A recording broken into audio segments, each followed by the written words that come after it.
6 years ago, I scored 727 in the science stream of the college entrance exam, to care for Lu Jinghe's father, who had become a vegetable after a car accident. I turned down the offer from Tsinghua University's mathematics department and instead enrolled in the nursing program at Nanjing Medical College. For 6 years, I juggled school and the hospital without fail, under my meticulous care. Lu's father finally woke up, just when I thought my hardships were over. All I got from Lu Jinghe was just a free caretaker. 1. Time is tight, the task is monumental, it's a fierce competition with everyone vying for a spot. Give it 200% and conquer the college entrance exam. The voice of my homeroom teacher, old Chen, suddenly echoed in my ears. Memories from 6 years ago came flooding back as I took in the surreal, yet utterly real, scene around me. Have I been reborn? Reborn to the very first class of my senior year of high school, right when old Chen was giving us his motivational pep talk. I looked down at my hands, smooth and delicate, bearing none of the rough marks left from 6 years of caring for my father-in-law in my past life. In an instant,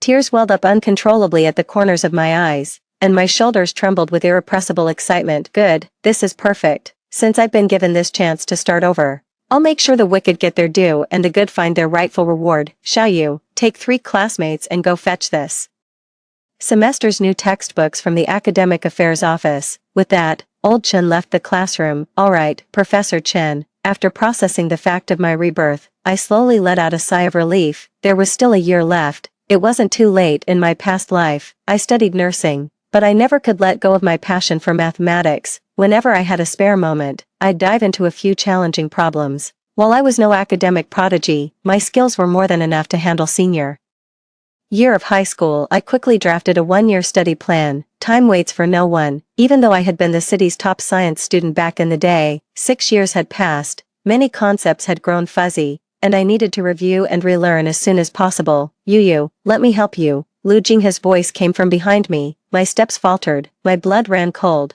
and the calm I had just regained instantly churned into turmoil. My fists clenched so tightly my nails nearly dug into the flesh of my palms. No need. I didn't turn around, fighting to control the impulse, forcing the hatred deep down into my heart. I was terrified that if I turned, a bloodbath would erupt right there in the classroom. What's wrong? Did I do something to upset you, Yu? To my disgust, Lu Jinghe actually grabbed the hem of my shirt, whining just like he used to. I yanked my shirt away, a wave of revulsion washing over me. With a cold expression, I turned to face the 18-year-old Lu Jinghe. At 18, Lu Jinghe was an outstanding student with excellent grades and a gentle temperament, widely regarded by teachers and classmates as a model student in every respect. I too once believed his kindness was genuine and threw myself behind him without a second thought, but the brutal truth showed me he was merely adept at putting on an act. His gentleness was never real. Being skilled at hiding behind others and concealing his aggression doesn't mean the aggression isn't there. Stop pretending. Chen Tian sprang to his defense, standing up with her hands on her hips watching their exchange. I couldn't help but smirk, finding the whole thing rather amusing. See, Lu Jinghe just has to stand behind someone else. He gets to keep his pristine reputation while others take the heat for him. Last time it was me. This time, it's Chen Tian. If I were still 18, Chen Tian's loud voice might have intimidated me, but having lived 6 extra years, I naturally see right through these childish schoolyard tactics. If she wants to like Lu Jinghe, then let her. He's nothing but a heartless scumbag anyway. Who on earth would treasure someone like that? Ning Xiaoyu, what is your problem with Lu Jinghe? You should be grateful Lu Jinghe was willing to pick up your books for you. Don't be so ungrateful. Honored. I let out a soft, derisive laugh, leaning in closer to Chen Tian. With a sideways glance at Lu Jinghe, I enunciated each word slowly. Since you're so appreciative, you can have this honor. How dare you? If it weren't for Brother Lu's father, your grandmother would have died right there on the street. 2. Is that any way to treat the person who saved your life? Chen Tian's barbed words sent my thoughts spiraling back to the mention of grandmother, pulling me into memories of the woman who was my whole world. My parents divorced when I was just an infant, and from then on, I was raised solely by my grandmother. She poured her entire heart and soul into raising me. We were each other's only anchor in this world, but our peace was short-lived. During the winter break of my first year in high school, Grandma was hit by a car while out buying me breakfast. It was Lu Jinghe's father who happened to pass by, called the ambulance, rushed her to the hospital, and even covered the initial medical expenses. Even though Grandma ultimately didn't survive that winter and left me forever, I have never forgotten the life-saving debt our family owes to the Lu family. I know full Well, that if it weren't for Lu Jing, his father, my grandmother might have passed away right then and there. The fact is, I wouldn't have had that final month with her. From that moment on, I became almost entirely at the Lu family's beck and call. I even came to see them as the last living connection to my grandmother. They told me to choose nursing. I gave up my dream of mathematics, and I chose it. They told me to get married right after graduation. I gave up my career, and I married, but I never imagined that my constant concessions and compromises would lead me here. Dreams shattered and my family's legacy consumed. My dreams went unfulfilled, and I couldn't even hold on to the 3 properties in the city that my grandmother left behind. You're in love with Lu Jinghe, I stated bluntly. Chen Tian's expression shifted. Just as she was about to speak, I continued, but who you like is your business. Me, I have zero interest in Lu Jinghe. You, perhaps caught off guard by my uncharacteristically sharp retort, Chen Tian's face flushed a deep, liverish red. She pointed a trembling finger at me, words failing her, before finally stammering out a sentence. His family saved your grandmother's life. That line again. In my past life, I never wanted to air my family's private affairs, so I never explained. Little did I know the story would get twisted beyond recognition, morphing into a tale where I, a lonely soul, shamelessly clung to Lu Jinghe. I was painted as the ultimate ingrate, a wolf in sheep's clothing who bit the hand that fed her. But since we're on the subject, I turned to face my curious classmates, my voice firm and clear, holding nothing back. It's true that Lu Jing, his father, helped save my grandmother, but I paid back every cent of the 4,789.60 yuan he fronted for the medical bills the very next day. Before she passed, the treatment had already eaten through most of our savings. Still, my grandmother insisted on transferring half of what remained to his father's bank account as a token of our gratitude. The classroom erupted in murmurs of shock. Oh my god, there was more to this story all along. See, I told you Ning Xiaoyu wasn't that kind of person. Lu Jinghe is something else, too. He didn't even bother to explain and just took all the credit. Whispers and murmurs swirled around us. I watched the panic in Chen Tian's eyes. She clearly hadn't anticipated this turn of events either, and no matter what, it was Lu Jinghe and his father who saved you. That's not something you can insult. With money, insult. Then what do you want me to do? Grovel. I took a step forward, my tone mocking. Or perhaps offer myself in marriage. Would you be okay with that? Of course not, Chen Tian shrieked. You're just an orphan. What makes you think you're good enough for Lu Jinghe? Orphan. I strode forward, grabbed Chen Tian by the collar, and slapped her across the face. 3 smack. The sharp sound cut through the classroom chatter. A dead silence fell. Thanks for letting me know you're not an orphan. A red handprint instantly bloomed on Chen Tian's pale cheek. What are you doing? Lu Jinghe shot to his feet, his voice thick with anger. Chen Tian's eyes welled up, and she leaned pitifully against Lu Jinghe. Lu Jinghe, I was just standing up for you. Disgusting. I swept a cold gaze over them. Lu Jinghe, you have no right to tell me what to do. What's with this sudden tantrum of yours? Is there any need to be so aggressive? I couldn't be bothered to answer. I simply turned and walked out of the classroom, tuning out the loud crash of Lu Jinghe slamming his book in anger. What does it matter? Having faced life and death, what I once considered earth-shattering matters have now become trivial. My time is precious, worth more than gold. It's not something I'll waste on just any Tom, Dick, or Harry. The road ahead is long and arduous. I will search high and low to forge my path. After school, I filled out the boarding application, ready to hand it to old Chen. Thanks to my grandma, home is less than 500 meters from school, but now, I need to race against the clock. The 4 trips back and forth are enough time for me to solve 4 or 5 more major problems. Just as I finished packing up, Lu Jinghe stormed over to my desk. He braced one hand on the edge of my desk and pressed the other down on my application, his expression dark and menacing. Go apologize to Chen Tian. Watching as Lu Jinghe pressed down on the once smooth accommodation form, crumpling it, I furrowed my brow deeply, my tone displeased. Why should I? You slapped her right in front of all these classmates. Where does that leave her dignity? She started it. Was she wrong? Aren't you an orphan now? Lu Jinghe said with self-righteous conviction. Yes, I am, I said calmly. As the saying goes, don't argue with a fool. You admitted it yourself. Chen Tian was just stating a fact, and she got slapped for nothing. Go apologize to her now, and we can still be good classmates. You want an apology? Fine. I pulled out the crumpled boarding application, smoothed it carefully, and thrust it in front of Lu Jinghe, the writing clearly visible. On one condition, you and your father pack your things and get the hell out of my house. You're moving into the dorms, Lu Jinghe said, surprised, before a look of delight spread across his face. Now that's just petty of you. Even your grandmother said my dad and I could stay as long as we like. Why are you making such a fuss? It was awkward sharing a place with a girl anyway, with you in the dorms. It'll be perfect for me and my dad. I thought you were just throwing a tantrum today, didn't realize you'd thought it through so well. What a good girl. As he spoke, he reached a hand toward the top of my head. I tilted it slightly to the side, dodging his touch. Wouldn't it be hilarious if everyone found out, the great Lu Jinghe, who puts on such a rich and glamorous front, actually lives in my house? You wouldn't dare. Lu Jinghe glared, his eyes blazing. I smiled, but the warmth never reached my eyes. Why wouldn't I dare? School is hectic, everyone seems exhausted, so I doubt they'd mind a little extra gossip to spice things up. So, do you still want me to apologize? For Lu Jinghe stared at me, his lips pressed into a thin, tight line. In the end, he said nothing, turned on his heel, and stormed off. See, I should have realized it sooner. At his core, Lu Jinghe is a hypocrite, shackled by a debt of gratitude.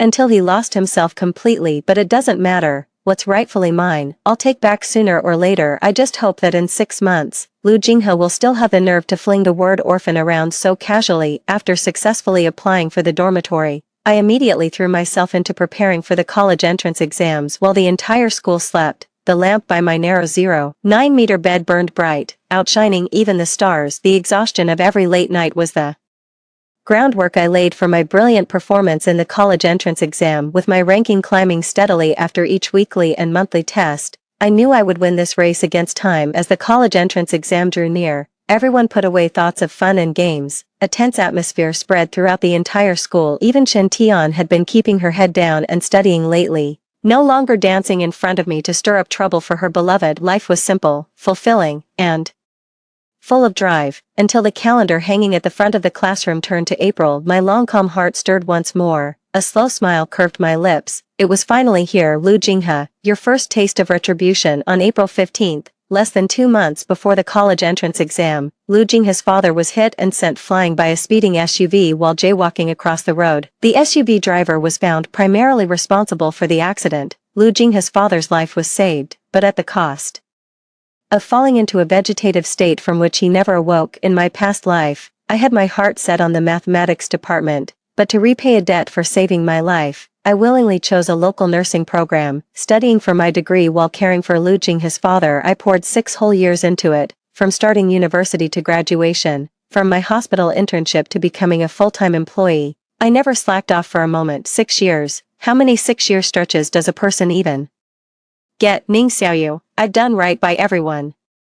When Lu Jinghe's father showed signs of waking up, I thought the storm had finally passed and the sun was shining through. The moment my shift ended, I rushed straight over to start the next phase of his rehabilitation training. But then, I accidentally overheard Lu Jinghe talking with a friend. Your wife really gives you her all. Man, who would have believed the city's top scorer would go study nursing at Southern Medical? Unreal. Pfft. She's just a woman. What's the point of such a high education? Honestly, she should thank me. I helped her see reality, to get used to the idea of tending the home, raising kids, and looking after the in-laws sooner rather than later. Getting a stable government job is cutthroat these days. If I hadn't steered her into nursing, where she walked right into a hospital job after graduation, who knows where she'd be slaving away now. Gotta hand it to you, brother Lu. You saw it coming. Still, your wife's a good one. You've been married 2 years now. Just settle down and make it work. Yeah. Lu Jinghe clicked his tongue in disapproval. Good or bad, what's the difference? Song Xiaoyu is just a free caretaker. You know my situation. Why work hard when you can marry into money? If it weren't for the 3 apartments her grandma left her in the city, would I have married her? Look at you. You'll never earn 8 million in your lifetime. I got it just by sleeping with her. Who says I don't have 8 million? I spend hundreds of millions a day. A jarring laugh echoed from the hospital room. Standing at the door, I felt as if I'd been plunged into an icy abyss. Through the glass window, I saw Lu Jinghe holding up his phone, a smug look on his face. Check out this hot body. She's my boss's daughter. Once my dad fully recovers, Ning Xiaoyu, that free nurse, will have outlived her usefulness. I'll find a chance to dump her. Then I'll go after this chick. A rich, gorgeous woman with a killer body. Now that's my type. It was the same familiar, gentle voice, yet now it felt so sharp it seemed to pierce my eardrums. I turned my back, unwilling to hear another word of their vile talk. But my heart, it truly aches. I gotta hand it to you, man. A wave of hushed whispers followed. But my heart was already as cold as ashes. These past 6 years have been a complete farce, a one-man show I performed all by myself. 5. The phrase free caretaker kept swirling in my mind, refusing to fade. Grandma, I was wrong, I misjudged him. In my dazed state, a surge of rage overwhelmed me, and I coughed up a mouthful of blood. I watched as my spirit drifted out of my body, fixed in place before Lu Jinghe. The autopsy report ruled out foul play, concluding my cause of death as sudden cardiac arrest from overwork. I watched Lu Jinghe weep uncontrollably at my funeral, only to see him fail to suppress a smirk as he bowed his head, cradling my urn. I heard him mutter, "What perfect timing, with no other family, Lu Jinghe legally inherited everything I owned. He sold the 3 properties my grandmother left me for a cool 8 million. The moment the funds cleared, I witnessed his descent into a life of debauchery, lavish parties, reckless spending, and a constant stream of high society guests. The boss's daughter, utterly charmed by his smooth talk and extravagant gestures, fell for him and became his wife. At their extravagant wedding, my father-in-law, whom I had cared for 6 years, beamed with nothing but the joy of marrying into wealth. When someone mentioned me to him, he offered only a bland reply, "That woman had no luck, died too soon." Not a shred of gratitude. The Lu Jinghe family climbed to the top by stepping on my corpse, feasting on my suffering. My misfortune only served to highlight their good fortune. I was like a fleeting, insignificant passerby. My entire existence seemingly meant only to prop up the Lu family. I refused to accept it. My soul was racked with immense pain and resentment, guided by a blinding white light. I squeezed my eyes shut. It felt like being sucked into a massive whirlpool, as if I were being torn apart. When I opened my eyes again, I had been reborn into the present. I shook my head, pushing the memories of my past life out of my mind. The car accident would happen soon this time. I'm going to see if Lu Jinghe can still juggle his family responsibilities and his studies well enough to get into that coveted top-tier university. Let's see if my dear father-in-law can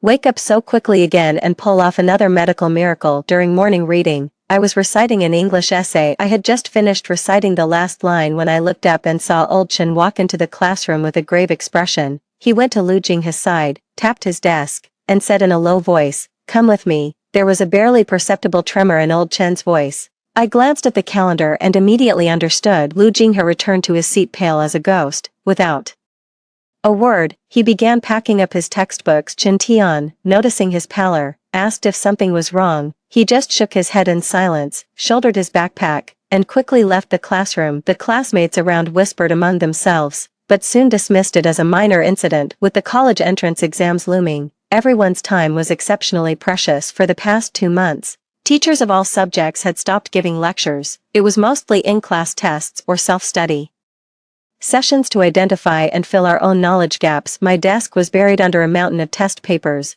I'd gone through one pen refill after another. Knowledge had become like water and air to me, completely integrated into my being, but I still didn't dare to slack off. A dream had taken root in my heart, and I was determined to see it sprout and grow strong. The next time I heard the name Lu Jinghe was when the class gossipmonger shouted it out loud. He said Lu Jinghe was at the hospital, taking care of his dad, who had been in a car accident. The injuries were severe, and he was still unconscious in the hospital. A week later, Lu Jinghe showed up in class again. He sat down at his desk and immediately buried his head in a book. I could hear the frantic rustling of pages as he flipped through the book, the paper whipping against the air. After knowing him for years, I could clearly sense his agitation, but with a mind in turmoil, he naturally couldn't focus on reading. But that had nothing to do with me. I wouldn't get involved in other people's business anymore. Unexpectedly, Lu Jinghe was the one who approached me. "Ning Xiaoyu, come with me after school." I looked at Lu Jinghe's raised head and his obviously meticulously styled hair, my expression turning cold. Even though I hadn't taken charge of everything like I did in my past life,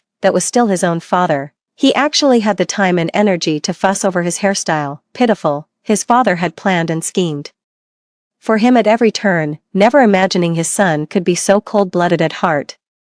"What for?" I asked, already knowing the answer. 6. My dad was in a car accident. I can't handle taking care of him alone. I need you to help out. Lu Jinghe said this with an air of complete self-assurance. I pointed at the countdown timer next to the blackboard. "You know perfectly well the college entrance exam is in less than 2 months. You know what that means for me. I never thought you could be so selfish." Lu Jinghe's voice suddenly rose. I frowned. "Selfish? So what? Is it my dad lying in that hospital bed? Your grandmother made me promise on her deathbed to look after you. Won't my dad be your dad someday too? Shouldn't you be taking care of him?" His idiotic words left me speechless. Your grandmother was in a car accident too, so you should understand exactly how I feel. I've looked into it these past few days, right after your exams. You should apply for the nursing program at Southern Medical University. That school doesn't require high scores. You freeing up your time will let me focus more on studying for my own exams. Once I graduate from a top-tier university and make something of myself, I'll treat you twice as well, I promise. His words were sweeter than a song.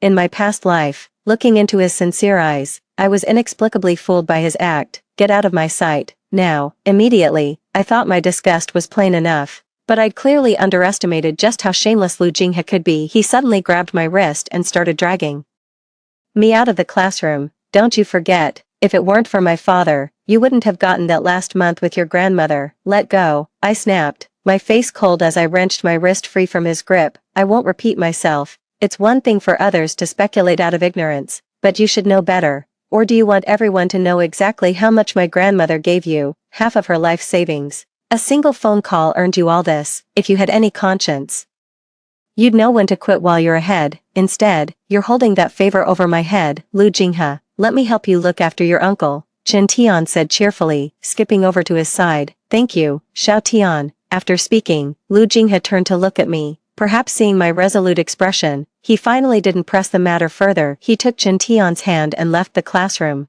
tossing back an empty threat for me to just wait and see on his way out. With just over a month left until the college entrance exams, I stuck to my original study plan and carried on methodically. I once heard a saying, preparing for exams is like washing clothes in a pitch-black room. You can't tell if they're clean, so you just have to wash them over and over again. The moment you step into the exam hall, the lights come on. You realize that if you washed them diligently, those clothes will be spotless, and every time you wear them in the future, you'll remember that period of your life. You learn not to be anxious about the slowness of the process, even if things don't go your way right now. As long as you're trying, you're constantly growing. I practically wore out every single practice book. The stack of used scratch paper grew taller than me. I'd even recite classical poetry and prose at the top of my lungs while showering. Over the past month, Lu Jinghe and Chen Tian's condition has visibly deteriorated. Their grades, once consistently in the top 10 of our year, have gradually slipped beyond the 300 mark. Chen Tian and I didn't really have any major conflict. Looking at her face, clearly exhausted yet forcing herself to appear alert,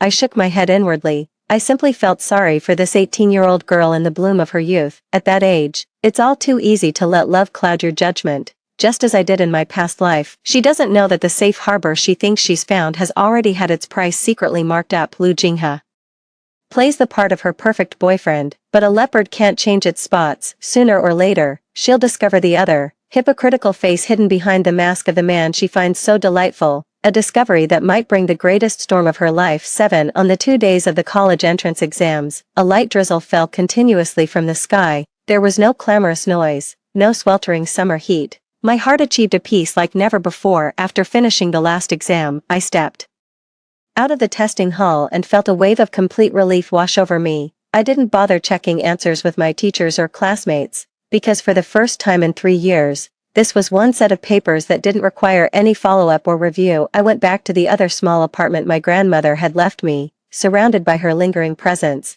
I spent the entire day just lying there, resting. The results came out at 11 at night. I was woken up by a call from old Chen. The moment I answered, I could feel his excitement bursting through the phone line. Xiaoyu, your score has been withheld. I don't know the exact number yet, but the admissions office told me that both of our top universities are already fighting to recruit you. You need to think carefully about your future. Decide which one to choose. I have to go now. I need to call the other students. Our school did incredibly well this year, and you especially have made us all so proud. As for my choice, I had actually made up my mind long ago. Mathematics has been the dream of both my lifetimes. In my past life, I could only yearn for it from afar, never able to reach it, but in this life, I can finally immerse myself in its rigorous, undeniable beauty. I had no reason to say no anymore. After communicating with Tsinghua University, I was admitted to the mathematics department through the early admission batch. I thought there would be another setback along the way, like having my application tampered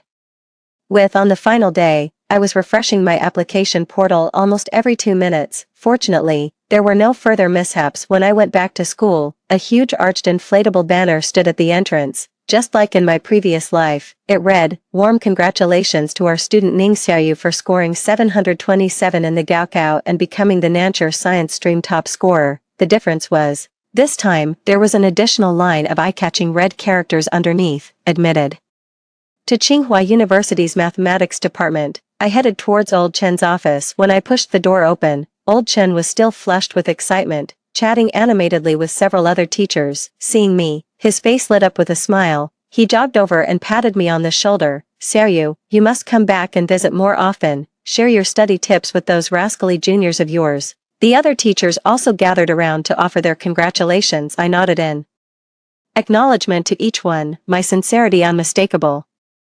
I couldn't have achieved this without the guidance of all my teachers. Old Chen waved his hand dismissively. "Oh, come now, that's not true at all. You have that relentless fighting spirit in you. We're just guides on the path. The real cultivation is up to the individual." Old Chen pulled my admission letter from his office cabinet and handed it to me. "Here, keep this safe. Don't lose it, you'll need it for registration later." I took it and held it tightly against my chest, feeling the substantial weight of the paper. 1,000 emotions washing over me. As I was leaving the office, I heard the teachers resume their discussion, and Old Chen let out a sigh. "The biggest pity in my class is Lu Jinghe. He had the makings of a top-tier university student, but after his family troubles, this time he didn't even get into a decent national university. He barely scraped into a mediocre provincial college. What a cruel twist of fate." Remembering I still had a lot to do, I didn't linger.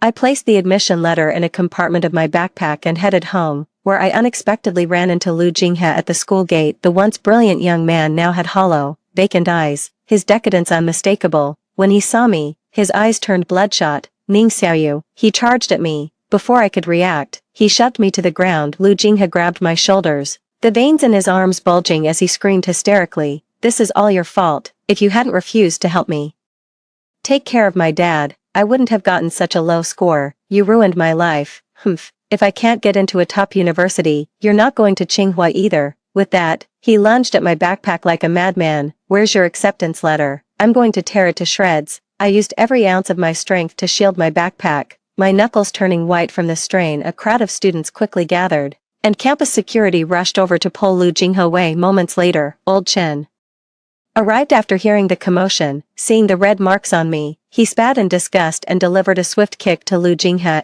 The homeroom teacher's authority was instantly on full display. "Lu Jinghe, what is the meaning of this outburst?" Lu Jinghe looked utterly dejected, hanging his head and muttering incessantly, as if he couldn't accept the outcome. "Xiaoyu, are you alright? Let me walk you home." "Thank you, Old Chen." On the way home, Old Chen kept talking nonstop, and to think I felt sorry for Lu Jinghe. Now I see, even if he got into a top university, he'd still be a disgrace to society. I nodded in firm agreement. Only after watching me go upstairs did Old Chen leave. Finally at ease the moment I closed the door, fragments of the past year played through my mind like a slideshow. With the weight finally lifted, I, who had kept my emotions bottled up and remained constantly on edge, finally let my guard down and broke down in tears. I slept the whole night clutching my letter of admission, and didn't get up until noon the next day. I took my ID card, keys, and the 3 property deeds to the real estate agency, listing all 3 apartments my grandmother left me for sale. The agent will handle everything on my behalf. Having lived through this once before, I know this year is actually the peak of the real estate market. If I sell now,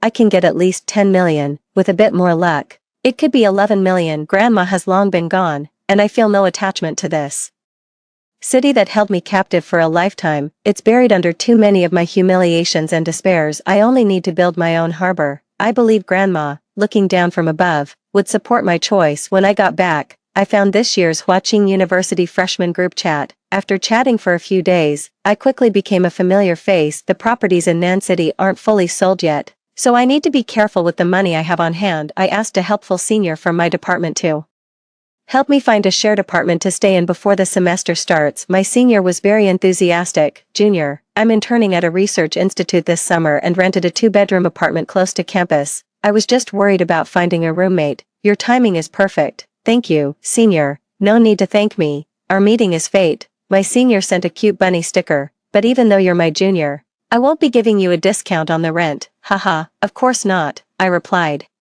with a laugh, filled with anticipation for the future. After finishing all that, I took my letter of admission, packed my few belongings, and boarded the train to the capital. The train sped along, and I sat by the window, watching the scenery constantly change. I had finally made it out. My senior was a chatterbox, constantly rambling on about all sorts of things during the journey. We've all heard Professor Lee going on about it. He said this year's college entrance exam math paper was hellishly difficult, and there was only one student in the whole country who got a perfect 150. I never imagined it would be you. Upon arriving in the capital, my senior colleague delivered her first line of domineering CEO dialogue. You're new here and don't know your way around. Find a bubble tea shop near the train station and wait. I'll pick you up after work. Such sincere kindness was an affection I simply couldn't refuse. With 3 months left before the semester started, the city's various museums became my daytime haunts. Soon after, I received a call from the real estate agent, Ms. Ning, regarding the 3 properties you entrusted us to sell.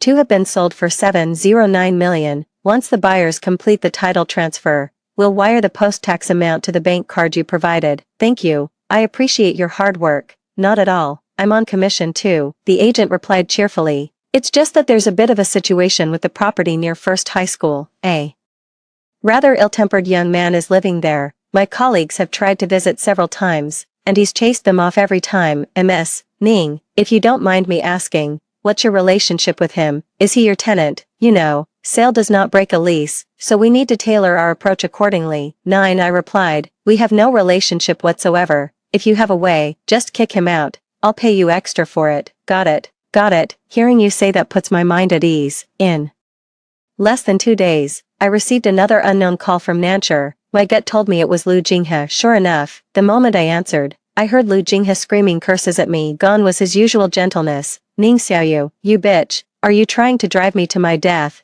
You knew perfectly well my dad and I had nowhere else to go. That's why we were staying at your place, and you actually hired people to beat me up, even over the phone. I could picture Lu Jinghe's face contorted with rage. So the agency's channel turned out to be such a shady back alley method. I couldn't help but laugh out loud. Proof. I knew exactly what was going on, but I feigned ignorance. Who else could it be but you? A while ago, a bunch of people came to look at the house and I chased them off. Then today, I got beaten up as soon as I stepped out. Maybe you just had it coming. I let out a snort of laughter. Don't get smart with me. Your grandmother let my family live here. What right do you have to sell it? Did you even ask for my permission? Have you eaten so much of our food you think you're actually someone? Who do you think you are? I don't need your permission to sell my own house. I don't care. This house is mine. You can't touch it, or else I won't marry you in the future. Marry me, as if you're worthy. I hung up the phone immediately. Lu Jinghe must be the reincarnation of a narcissus flower. He's that full of himself. Without a second thought, I called the police and reported that my home had been illegally occupied for 3 years. Officer had acted swiftly and decisively, promptly evicting Lu Jinghe. The housing issue was resolved neatly and efficiently. The agent told me, this property is in a prime location, a school district property for No. 1 high school, and sold for $3.5 million. You're really something, Miss Ning. My guys would have had to rough him up a few more times before he'd even think about moving out. I just smiled and didn't pay it any more mind. It wasn't until the payment hit my account and I saw those extra zeros in my bank balance that I truly felt at ease. I happened to open the high school group chat and saw Lu Jinghe humbly asking if any classmates could take him in. Yet the only response was an eye-catching public account link forwarded by Old Chen, titled Young People Have Hands and Feet, Beware of Developing a Wait, Rely, and Demand Mentality. Sitting starkly at the bottom of the chat, Lu Jinghe, back in our previous life, when you sweet-talked me into transferring all 3 properties into your name, did you ever imagine you'd end up like this? A high school classmate who also couldn't stand Lu Jinghe later forwarded me a photo of him lying in a hospital corridor. His once pristine white shirt was now unrecognizable. Looking closer, it seemed to be the same one he wore last time at the school gate. Now, he was the complete opposite of the person I remembered from my past life. Lu Jinghe, this is your second dose of karma. Soon, my university life began. My advisor was the esteemed Professor Yen, a titan in the field of mathematics. While he was a man of strict routine, his care for us was truly boundless. In his own words, you've come a long way to study here. It's only right I show you a little extra compassion. Due to my exceptional talent in mathematics, I was exceptionally admitted into a graduate-level research group during my sophomore year. Professor Yen had high hopes for me. I could feel it. He practically treated me as his final protege, which only made me work all the harder. Studying a subject you love only multiplies the joy. I lost myself completely in the grand palace of mathematics over my 4 undergraduate years. I published several SCI papers. I was recommended for postgraduate studies without taking the entrance exam, continuing my research under the ever-supportive guidance of Professor Yin. Upon graduating with my master's degree, I counted the years. 7 had passed since my college entrance exams, 10 since my rebirth. It has all felt like a fleeting dream. I had no intention of keeping tabs on Lu Jinghe's life, but news of his misfortune still reached my ears one way or another. He got into university but couldn't afford the tuition. Old Chen advised him to apply for a student loan, but he was too proud to accept the help and never showed up for enrollment. He spent his days loafing around the streets, idle and up to no good, getting by on petty theft and shady dealings. None of his former classmates or teachers were willing to admit they'd ever had any connection to him. After being thrown out of my house, he spent his nights sleeping by his father's hospital bed. Meanwhile, my father-in-law from my past life, who should have woken up long ago, had been lying in that bed for 7 years with no sign of regaining consciousness. His beloved son never gave him any rehabilitation therapy. He let his father's muscles waste away to nothing, his weight plummeting to just 60 pounds, a mere skeleton.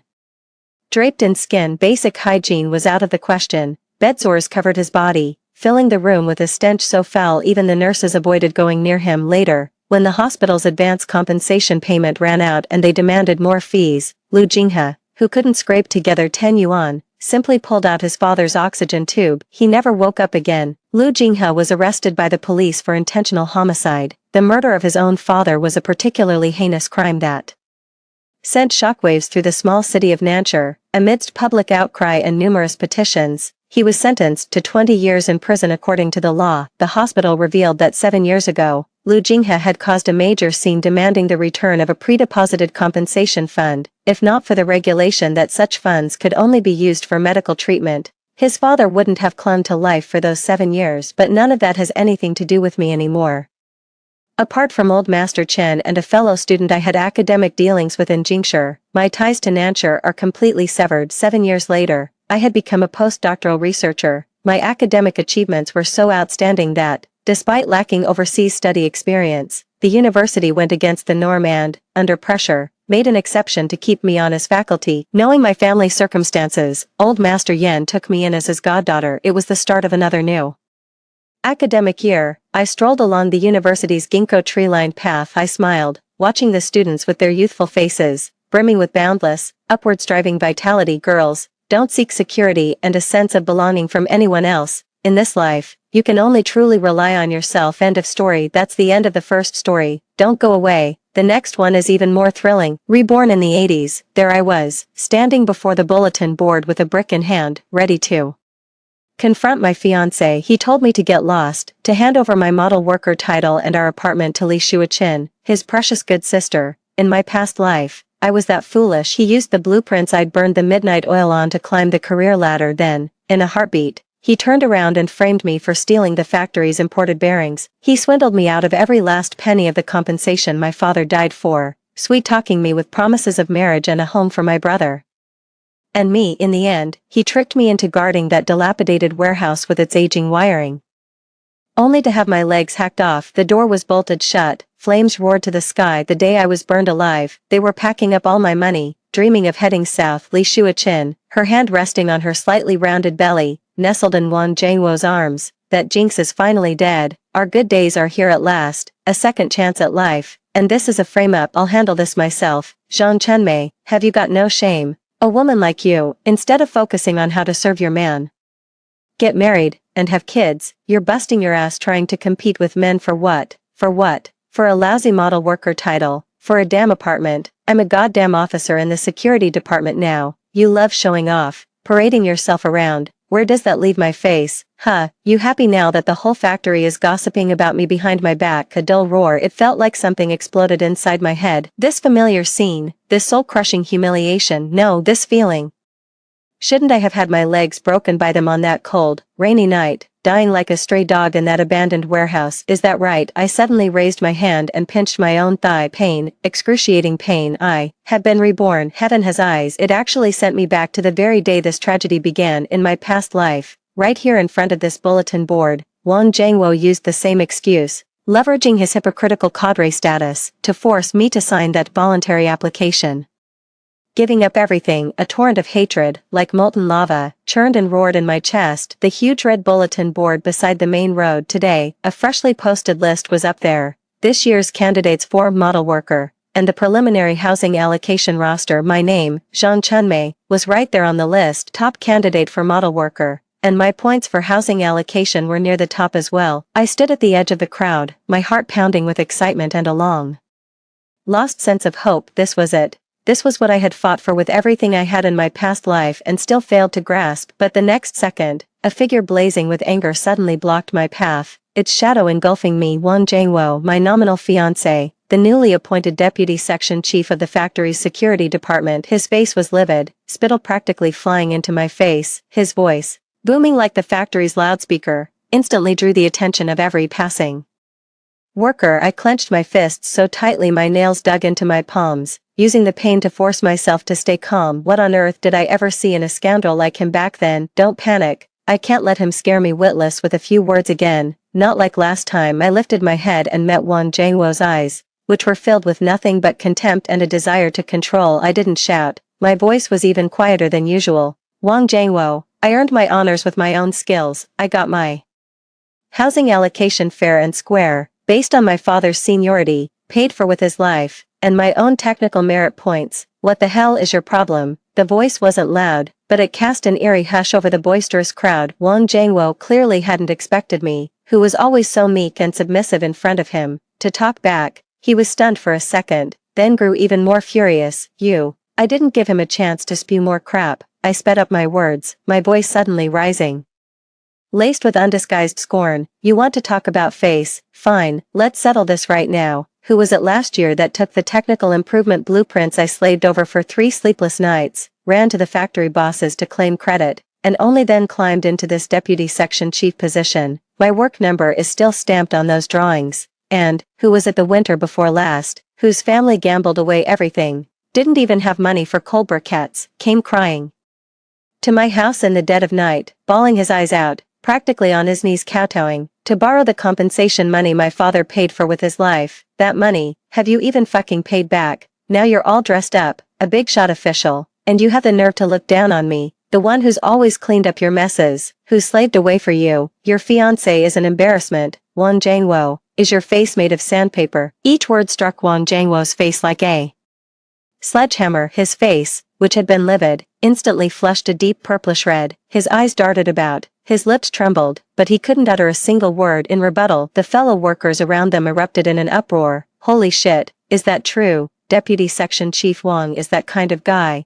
I always thought his technical innovation was fishy. Turns out he stole it. TSK. And he borrowed Zhang Chunmei's father's pension money. That's money for a martyr's family. No wonder Zhang Chunmei, a young woman, has been pushing herself so hard. So that's why. The whispers of gossip pierced Wang Jiangwo like countless needles. Watching his flustered, humiliated expression, a vengeful thrill surged in my heart. But this wasn't enough, not nearly enough. I took a step closer, deliberately projecting my voice so every onlooker could hear me clearly. Oh, I drew out the syllable, as if a light bulb had just gone off. I almost forgot. You're in such a hurry for me to give up my spot.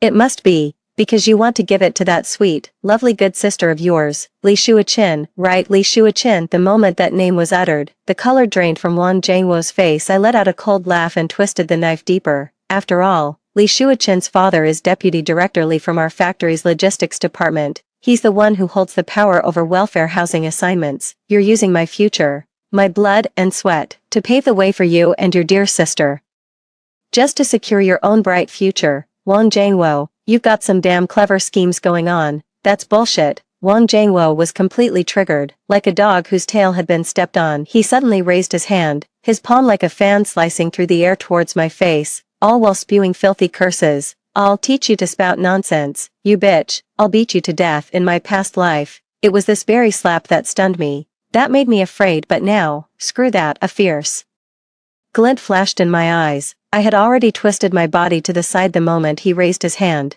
narrowly dodging that slap. At the same moment, I hooked a half-brick someone had dropped on the roadside with the tip of my foot, pulled it toward me, and swiftly bent down to snatch it up. The cold, rough texture hit my palm. I raised the brick to my chest, its sharp corner aimed directly at him. Wang Jiangwo, you lay another fucking hand on me. I dare you. Let's see what's harder, your goddamn iron rice bowl, from the security department. Or this brick in my hand. A deathly silence fell over the factory's main thoroughfare. Everyone was stunned by this sudden turn of events, seeing the glint of the brick in my hand and the undisguised madness and ferocity in my eyes. Wang Jiangwo actually took half a step back. The other workers erupted into an uproar, pointing and whispering as a wave of murmurs swept through the crowd. Just as tensions reached their peak, a soft, delicate voice cut through the air. "Oh my goodness, Brother Jiangwo.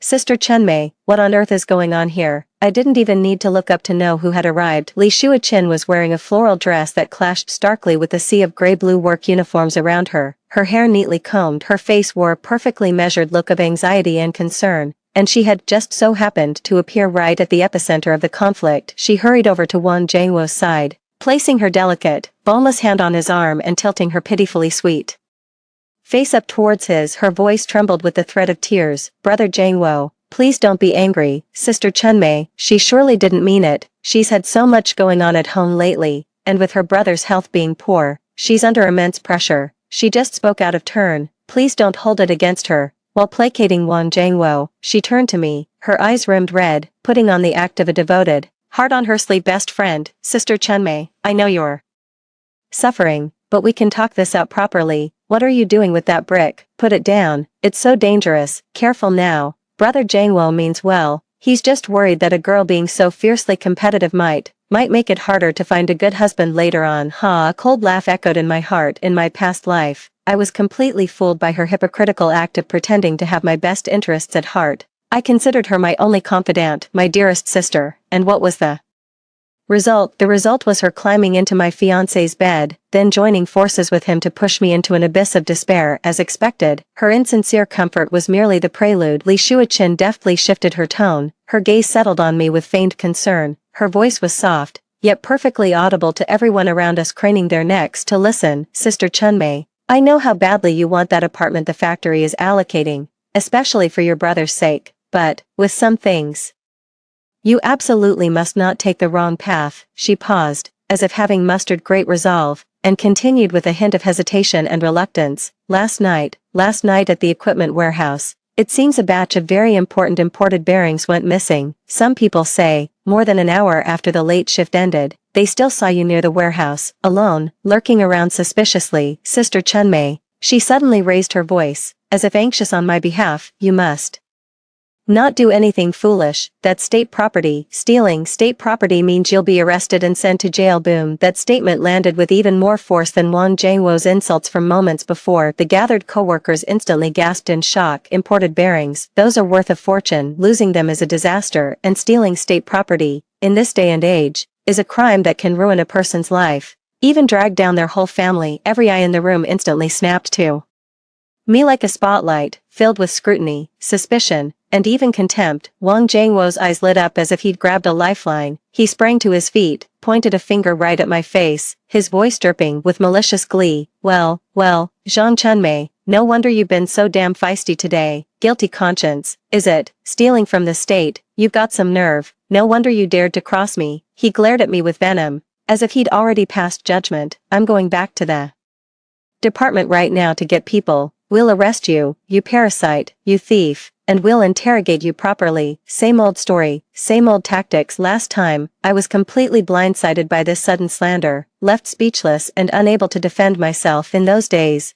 there were no surveillance cameras near the warehouse, and it happened at night. I had no way to prove my innocence, to clear this false accusation, to prevent my already sickly younger brother from being branded with the shame of having a thief for a sister. I had no choice but to swallow my bitterness and compromise. I gave up the model worker title, I gave up the housing allocation, I gave up every chance that would have allowed me to hold my head high, but not in this life. Over my dead body rage burned in my chest, threatening to consume me, yet my face grew ever more placid. I slowly lowered the brick in my hand, not out of fear, but because I knew brute force alone wasn't enough to deal with this kind of viper.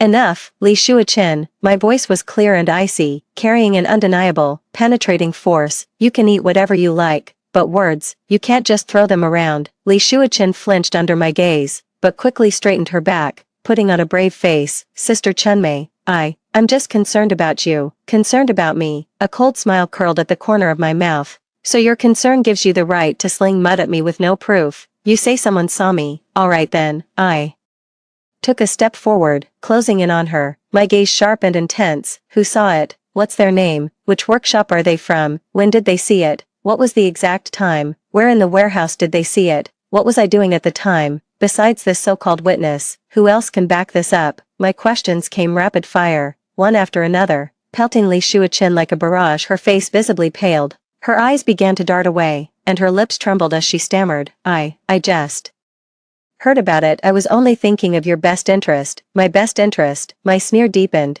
and my voice suddenly rose, loud enough for everyone present to hear. Li Shuachin, if you can't give a proper explanation, and produce solid evidence, then what you're saying today is a goddamn false accusation. Do you even know that making false accusations is also a crime? Li Shuachin shuddered from my sharp rebuke. The last trace of color draining from her face, the air grew heavy once more, every pair of eyes fixed on her pale, panicked face. How would she answer? Rendered speechless by my questioning, her pretty face was deathly pale, tears welling in her eyes. Seeing his precious sister backed into a corner by me, Wang Jiangwo's urge to play the hero and save the damsel in distress flared up again, and he opened his mouth to chime in. A steady, angry voice cut through all the commotion. What is all this racket? It's past the start of the shift, and you're all still gathered here. What a disgrace. Clear out, all of you. The crowd parted instantly, like water rippling away from a thrown stone, opening a path. My heart leapt. It was him, Director Liu from our workshop, Liu Jianjun. Director Liu was in his 50s, a well-respected senior technician in the factory who'd been promoted up the ranks. He was a man of the utmost integrity and had a particular loathing for any kind of underhanded behavior. More importantly, he and my late father had been on good terms, and he'd always looked out for me. His face was stern. As he strode over in his faded blue work uniform, his eyes swept across the scene like lightning before finally landing on me and Wang Jiangwo, locked in our tense standoff, and on Li Shuachin, weeping pitifully beside us. Deputy Section Chief Wang, Director Liu said, his brow furrowed tightly as he looked at Wang Jiangwo, his tone thick with displeasure. Just what is the meaning of what's going on here? This is a restricted area of the factory. Look at this crowd, what a disgraceful spectacle.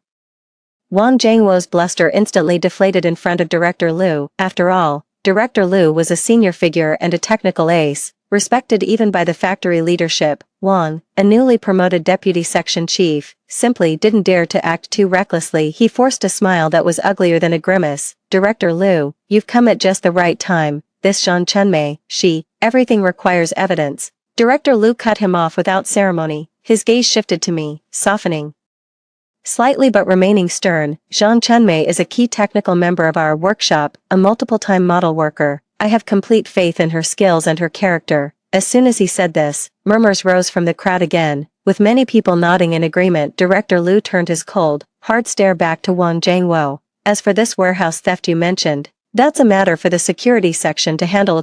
We'll investigate according to the rules and regulations. It's not your place to stand here shouting at our workshop comrades and tarnishing their reputation. Wang Jiangwo flushed red and then pale, but didn't dare argue back. He just mumbled, Director Liu, that's not what I meant. It's just that this matter concerns factory property security. It's a serious issue. How serious it is, we'll only know after an investigation. Director Liu waved a hand dismissively, his tone brooking no argument. I will personally look into this matter.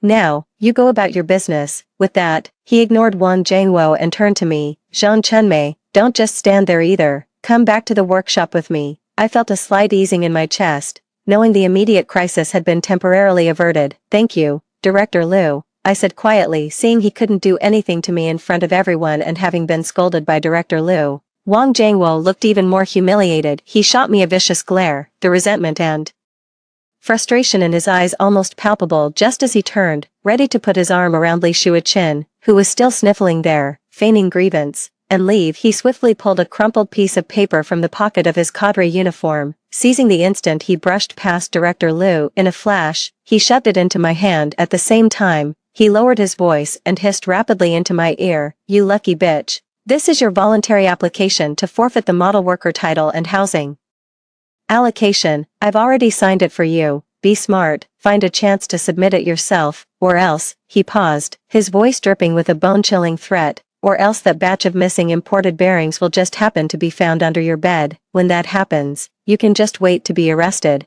wait to go to prison. With that, he even flashed a vicious smirk, turned his back on me, and wrapped his arm around Li Shuichin, who was still dabbing at her tears, though the corners of her mouth were curled in a faint, smug smile. Without a backward glance, he strode away, my hand clenched into a fist. The paper, reeking of Wang Jingwo's sweat, dug painfully into my palm. I could feel, with sickening clarity, how glaringly obvious the forged signature, a clumsy imitation of my own handwriting, was. Watching the backs of that wretched pair, leaning into each other as they faded into the distance, the scene before me was no longer shrouded in the same pitch-black despair of being cornered that I remembered from my past life. It was replaced instead by a murderous intent as cold and piercing as the abyss itself. Back in my dorm room, I locked the door, leaned against the cold wood, and took several ragged breaths. I opened my palm. There it was, staring right back at me, the voluntary application Wang Jingwo had shoved into my hand. The handwriting above was a near-perfect forgery. The 3 characters spelling Zhang Chunmei seared my eyes like a branding iron. I let out a cold laugh, crumpled the worthless paper into a tight ball, and hurled it into the wastebasket in the corner. I walked to the desk and began to search my memories. After my rebirth, relying on hazy recollections, I had desperately scribbled down a few key dates and events. One line in particular was heavily circled in red ink. August 15th, night, behind the factory hill, abandoned air raid shelter. That's tonight. In my past life, it was only much later, piecing together fragments of gossip and Wang Jingwo's drunken ramblings, that I figured out this wretched pair frequently used this secluded spot for their secret rendezvous. Back then, everything was already settled, and I had long since fallen into the abyss. But now, things are different. I quickly changed my clothes. Outside the window, the night was dark and windy, with only a few faint stars hanging in the sky like a civet cat. I slipped silently out of the dormitory building, avoiding the lights of the main road, and crept along the shadow of the factory wall. I made my way all the way to the vicinity of the entrance of the abandoned air raid shelter at the foot of the back hill. I held my breath and listened intently. Just as I thought, the faint rustling of fabric, accompanied by hushed, flirtatious whispers, and conversation between a man and a woman, came intermittently from the pitch-black mouth of the cave. I carefully parted the weeds in front of me, inching as close to the cave entrance as I could, and pressed my ear against the cold stone wall. The conversation from inside gradually became clear. It was Li Shuichin's voice, usually so sweet and delicate, but now laced with a sinister edge. Brother Jingwo, that bitch was so brazen in front of the bulletin board today, even daring to threaten you with a brick. Tell me, can we really plant those imported bearings under her bed without a hitch? What if she finds them? Then came Wang Jingwo's low, smug voice, dripping with a nauseating greasiness. Don't you worry, my sweetheart, I've already got air guzzi on it.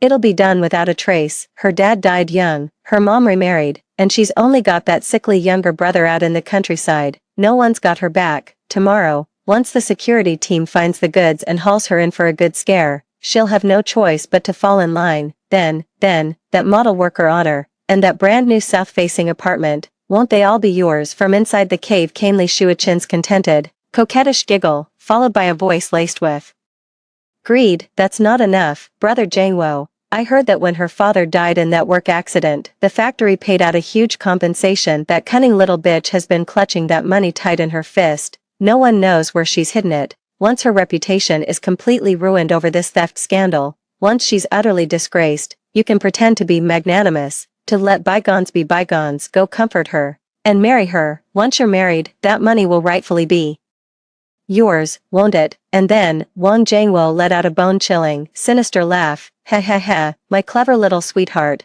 once we get our hands on that money, that should just about do it. A woman with a ruined reputation, no money, no backing, and a history of bringing misfortune to her husbands, keeping her around is nothing but trouble. When the time comes, we'll just assign her to the night shift guarding the warehouse. The wiring there is old, and the place is crawling with rats at night. It's all too easy for a short circuit to start a fire. Or, we could have her operate that ancient punch press in the workshop, the one nobody dares to touch. That machine breaks down constantly. A little accident is bound to happen. Who would ever suspect us? The air in the cave seemed to grow cold with the malice of their plan. They had even planned out the scene of my death in my past life. This was exactly how I walked step by step into their meticulously woven trap, ending up with not even my bones left to bury. Just then, Li Shuichin let out a soft, startled cry, tinged with delight. Oh, Brother Jingwo, I think I might be pregnant. Wang Jingwo was visibly stunned for a moment, Then his voice filled with barely contained joy and a hint of urgency. Really, Shuo-chin, that's wonderful. We're going to have a child, then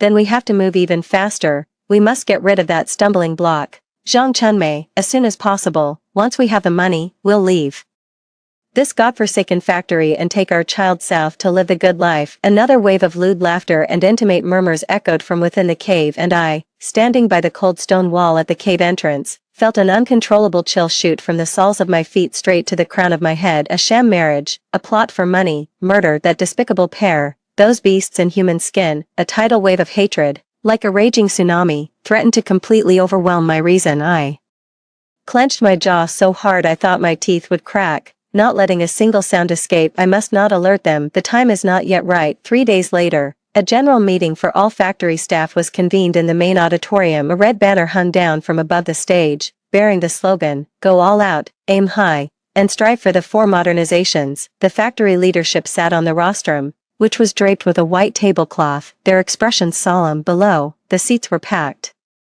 with workers from every workshop and office, a dark sea of people. The air was thick with a unique, collective atmosphere, a blend of the smell of machine oil and sweat. The meeting agenda proceeded item by item, long-winded and tedious. It wasn't until the open forum for worker representatives segment that the atmosphere livened up a little. The host, holding a microphone, announced in a booming voice, "Next, we wish to specially commend a comrade of exemplary integrity, Comrade Li Shuo-chin from the factory office found a wallet on the factory grounds yesterday containing cash and important documents. She immediately turned it into the security office. Such noble character is truly worthy of us all learning from." I sat in the middle to back rows of the auditorium, watching coldly as Li Shuo-chin, in her eye-catching floral dress, basked in the crowd's applause. She stood up, a mix of shyness and smugness on her face, and bowed to the audience. Wang Jiangwo sat in the front row near the podium, his back ramrod straight, wearing a proud, beaming smile as if he were the one who had found the wallet.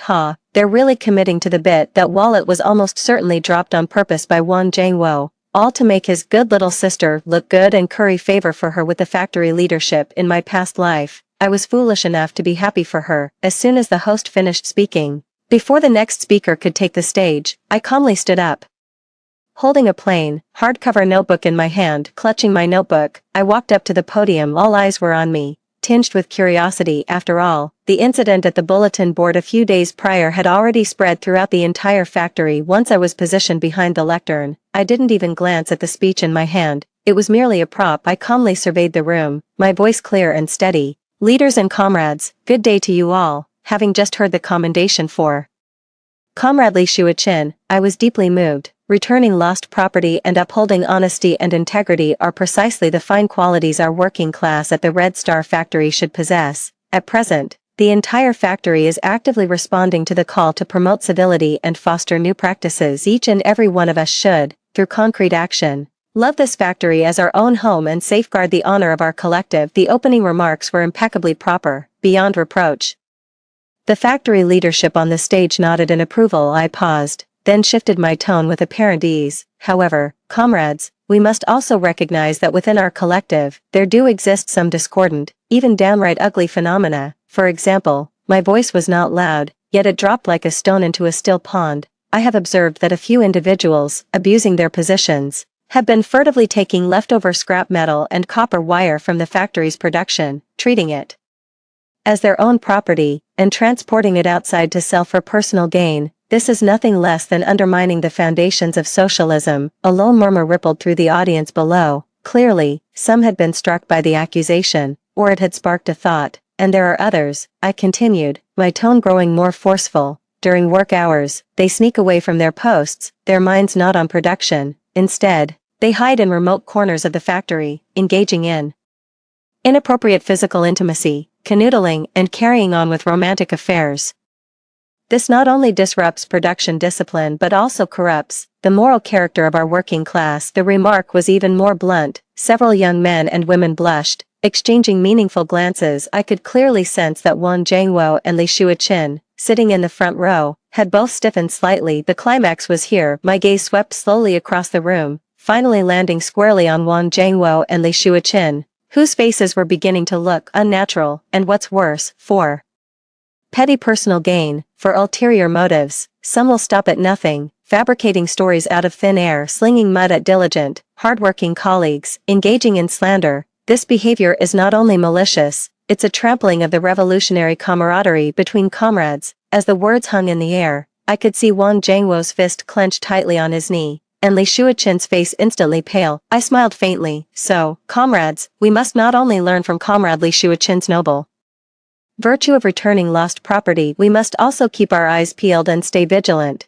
Be wary of those who are honey-tongued but dagger-hearted, who feign compliance while acting in opposition. Be wary of those who say one thing to your face and another behind your back, who secretly undermine the factory's interests, damage comradely bonds, and may even be engaged in some shady, underhanded business, just like— I paused deliberately, building the suspense, just like the other night, when I was working late in the workshop on a technical problem. As I passed by that abandoned air raid shelter out back, I heard rustling noises inside, as if someone was in there, skulking around. Who knows what they were up to? I left the sentence hanging, the implication clear at the mention of the words air raid shelter. Li Shuaqin's body gave an almost imperceptible shudder. I was satisfied to see the desired effect had been achieved. I closed the notebook I hadn't even been looking at and gave a slight bow towards the podium. That concludes my remarks. Thank you all. Just as I turned and was about to step down from the podium, whoops, I seemed to lose my footing, taking an accidental stumble, and the hardcover notebook in my hand fell to the floor with a loud clatter. The notebook fell open, revealing one of its pages. A fellow worker nearby, who had sharp eyes, instinctively bent down to pick it up for me. As his gaze swept over the open page, he suddenly let out an involuntary gasp. The people around immediately craned their necks in curiosity. On that page, written clearly in red ink, were a few lines. On the evening of August 10th, near the air raid shelter, suspicious figures were seen moving about, acting furtively. August 12th, Warehouse Zone B, the physical count of scrapped copper wire does not match the records. There is a discrepancy of approximately 15 kilograms. August 13th, Security Department duty log. Wang Jiangwo was on duty. The entire room was instantly plunged into dead silence. You could have heard a pin drop immediately. The place erupted like a boiling pot. A wave of hushed whispers and suspicious, darting glances instantly engulfed Wang Jiangwo and Li Shuaqin. Wang Jiangwo's face was beyond pale. It had taken on a sickly, ashen-gray hue. Li Shuaqin looked ready to collapse, only staying upright by biting her lip so hard it must have hurt. The factory leaders on the podium also grew stern, their gazes sharpening as they fixed them on Wang Jiangwo. Feigning panic, I snatched the notebook back from the co-worker, thanked him profusely, and hurriedly walked off the stage, returning to my seat as if the whole incident had been nothing but an unfortunate accident. The moment I sat down, I could feel the weight of countless complicated stares from behind me. I knew it. The first move had been made, and it was a solid one. The seed of doubt had been sown. Now, all that was left was to wait for it to take root and sprout. Wang Jiangwo, Li Shuaqin, how much longer can you rest easy? After the staff meeting, the atmosphere in the factory became palpably tense. Rumors about Wang Jiangwo and Li Shuaqin began to spread like wildfire. I knew they couldn't just sit still any longer. Sure enough, that evening after work, I took a deliberate detour, walking down the dimly lit path that led to the single workers' dormitory area. Halfway down the path, two shadows darted out from behind a large tree by the roadside, blocking my way. Wang Jiangwo, Li Shuaqin. Wang Jiangwo's face was dark, his eyes fierce. Li Shuaqin had behind him, the face that was once so pitiful now held nothing but venom and resentment. Zhang Chunmei, Wang Jiangwo snarled, what the hell are you trying to do? What was the meaning of all that talk at the meeting? He suddenly shot out a hand and clamped it tightly around my arm. I'm warning you, don't you dare push your luck. He leaned in close, the stench of cigarette smoke on his breath making me nauseous. I've already found out. Your half-dead, sickly little brother is still back in your hometown, isn't he? My heart sank like a stone. He was threatening me with my brother. If you dare spout any more nonsense, if you dare pull any more stunts behind my back. Wang Jiangwo's voice was icy. I can't guarantee. What if something unfortunate were to happen to your precious little brother? A nasty fall, perhaps, or maybe he chokes on a glass of water. You bastard, the word screamed inside my head. I was trembling with rage. They killed me in my past life, and now in this one, they dare to threaten the only family I have left. Seeing me go pale, Wang Jiangwo thought he'd found my weak spot. A smug, vicious grin spread across his face. He let go of my arm, only to pull something even more sinister from inside his coat. An old photograph, its edges yellowed with age. In the photo, my teenage self stood shoulder to shoulder with a male classmate in the same school uniform. Our smiles awkward and bright. It was a memento from our middle school graduation, taken with my best friend and deskmate, utterly innocent. But in Wang Jiangwo's hands, that very photo had become the filthiest weapon imaginable. You think you're so pure, huh? Wang Jiangwo waved the photograph, his voice dripping with malice and lechery. This picture, if I hand it over to the factory's party organization department, tell them a young girl like you is already getting handsy with boys, that your moral character is questionable. Tell me, he leaned in closer, his mouth almost touching my ear, his voice a venomous hiss, your model worker candidate status, do you think you'll still get it? Will you even be able to hold your head up in this factory again? Huh? My blood rushed to my head, using my brother to threaten me, using my reputation to smear me. Wang Jiangwo, Li Shuaqin, you two are utterly shameless. Just as I was on the verge of losing control, ready to lunge at that wretched pair and fight for my life, ahem, a deliberate cough suddenly came from around the corner nearby. Wang Jiangwo, Li Shuaqin, and I all jumped in fright, whipping our heads around. Director Liu was holding an old-fashioned flashlight, its beam wobbling as it swept over and landed squarely on the three of us. Xiao Zhang, Deputy Section Chief Wang. Director Liu's voice held a note of confusion. It's so late, what are you all doing here? His sharp gaze swept over the conspicuous photo in Wang Jiangwo's hand, then landed on my arm. Reddened from Wang's grip, his expression instantly darkened. Clearly, he had heard Wang Jiangwo's threats just now, especially the part about the photo, guilty conscience written all over his face. Wang Jiangwo gave a violent start the moment he saw Director Liu. He frantically stuffed the photo inside his jacket, forcing an utterly unnatural smile as he stammered, and nothing, Director Liu. We were just chatting, yeah, just having a casual chat. Director Liu's face was livid, his gaze icy as he stared at Wang Jiangwo. Just a casual chat, Wang Jiangwo.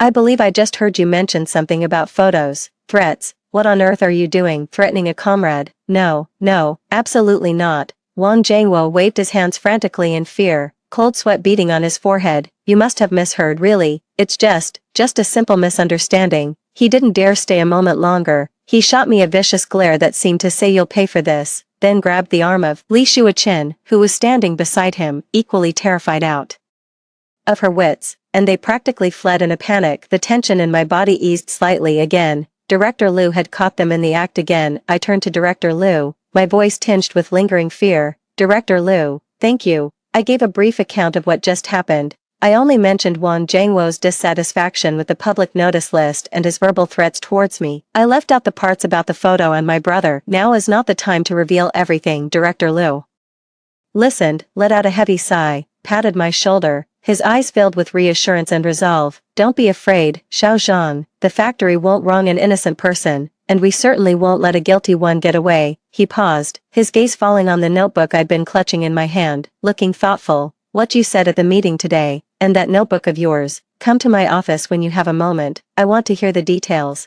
A chill ran through me, I knew the best moment to strike back was fast approaching. I nodded emphatically, yes, Director Liu. Director Liu gave me a few more words of caution about staying safe before finally turning to leave. Now, it was my turn to make a move. At the edge of the abandoned quarry behind the factory, jagged rocks and desolate weeds stretched out. The evening wind swept through, carrying a sinister chill. During the day, I had already submitted all the compiled evidence, the notebook documenting their crimes, the copy of my father's pension deposit slip, and the contents of the conversation I overheard in the air raid shelter, to the factory's disciplinary committee through Director Liu. Wang Jiangwo and Li Shuaqin were backed into a corner. They were bound to make a desperate, reckless move. That's why I deliberately spread the word that my father had left some personal effects hidden here years ago, and that I was coming to retrieve them tonight. This was my special gift, prepared just for them. Before heading to the meeting, I prepared for the worst. From the workshop toolbox, I borrowed a discarded, broken hacksaw blade. I sharpened it meticulously on a whetstone until its teeth gleamed with a cold metallic sheen. I bound it tightly to my calf with strips of cloth and pulled on a pair of loose work pants over it. It was virtually undetectable. I had just taken up my position beside the massive bluestone at the quarry's edge when two shadowy figures, like demons, shot out from the darkness. It was them.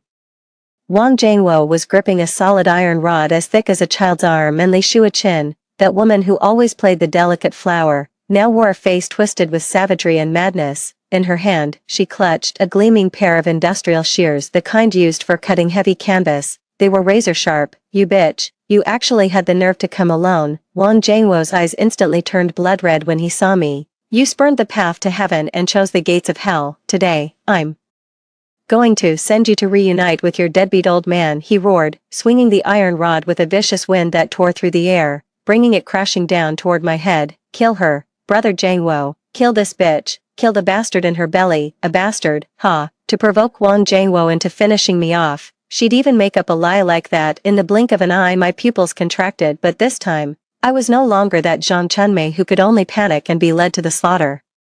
Just as the iron rod was about to land, I threw myself into a clumsy, desperate roll, barely dodging the killing blow. The iron rod smashed into the stone where I'd just stood with a deafening bang, sending sparks flying everywhere. Almost at the same instant I sprang up from the ground, my right hand darting like lightning to my calf. I tore away the cloth strip. The sharpened hacksaw blade was already in my grip. The cold touch of the metal sent a wave of bloodthirsty killing intent surging through my entire body. "Wang Jangwo," my voice was ice cold. "In my last life, you stood by and watched those beasts break my legs. In this one, I'll cripple you first." Using my familiarity with the terrain and the near-instinctive foresight my rebirth granted me against their movements, I didn't retreat. I charged forward first, a feint to throw Wang Jangwo off balance. Right in that split second when his old momentum was spent and new force hadn't yet gathered, with all my strength, I drove the hacksaw blade in my hand, fueled by boundless hatred and murderous intent. Viciously, the blade sliced towards the tendon in his right leg. Schlick, a sickening sound of tearing flesh rang out. "Arg!" Wang Jangwo let out a shrill,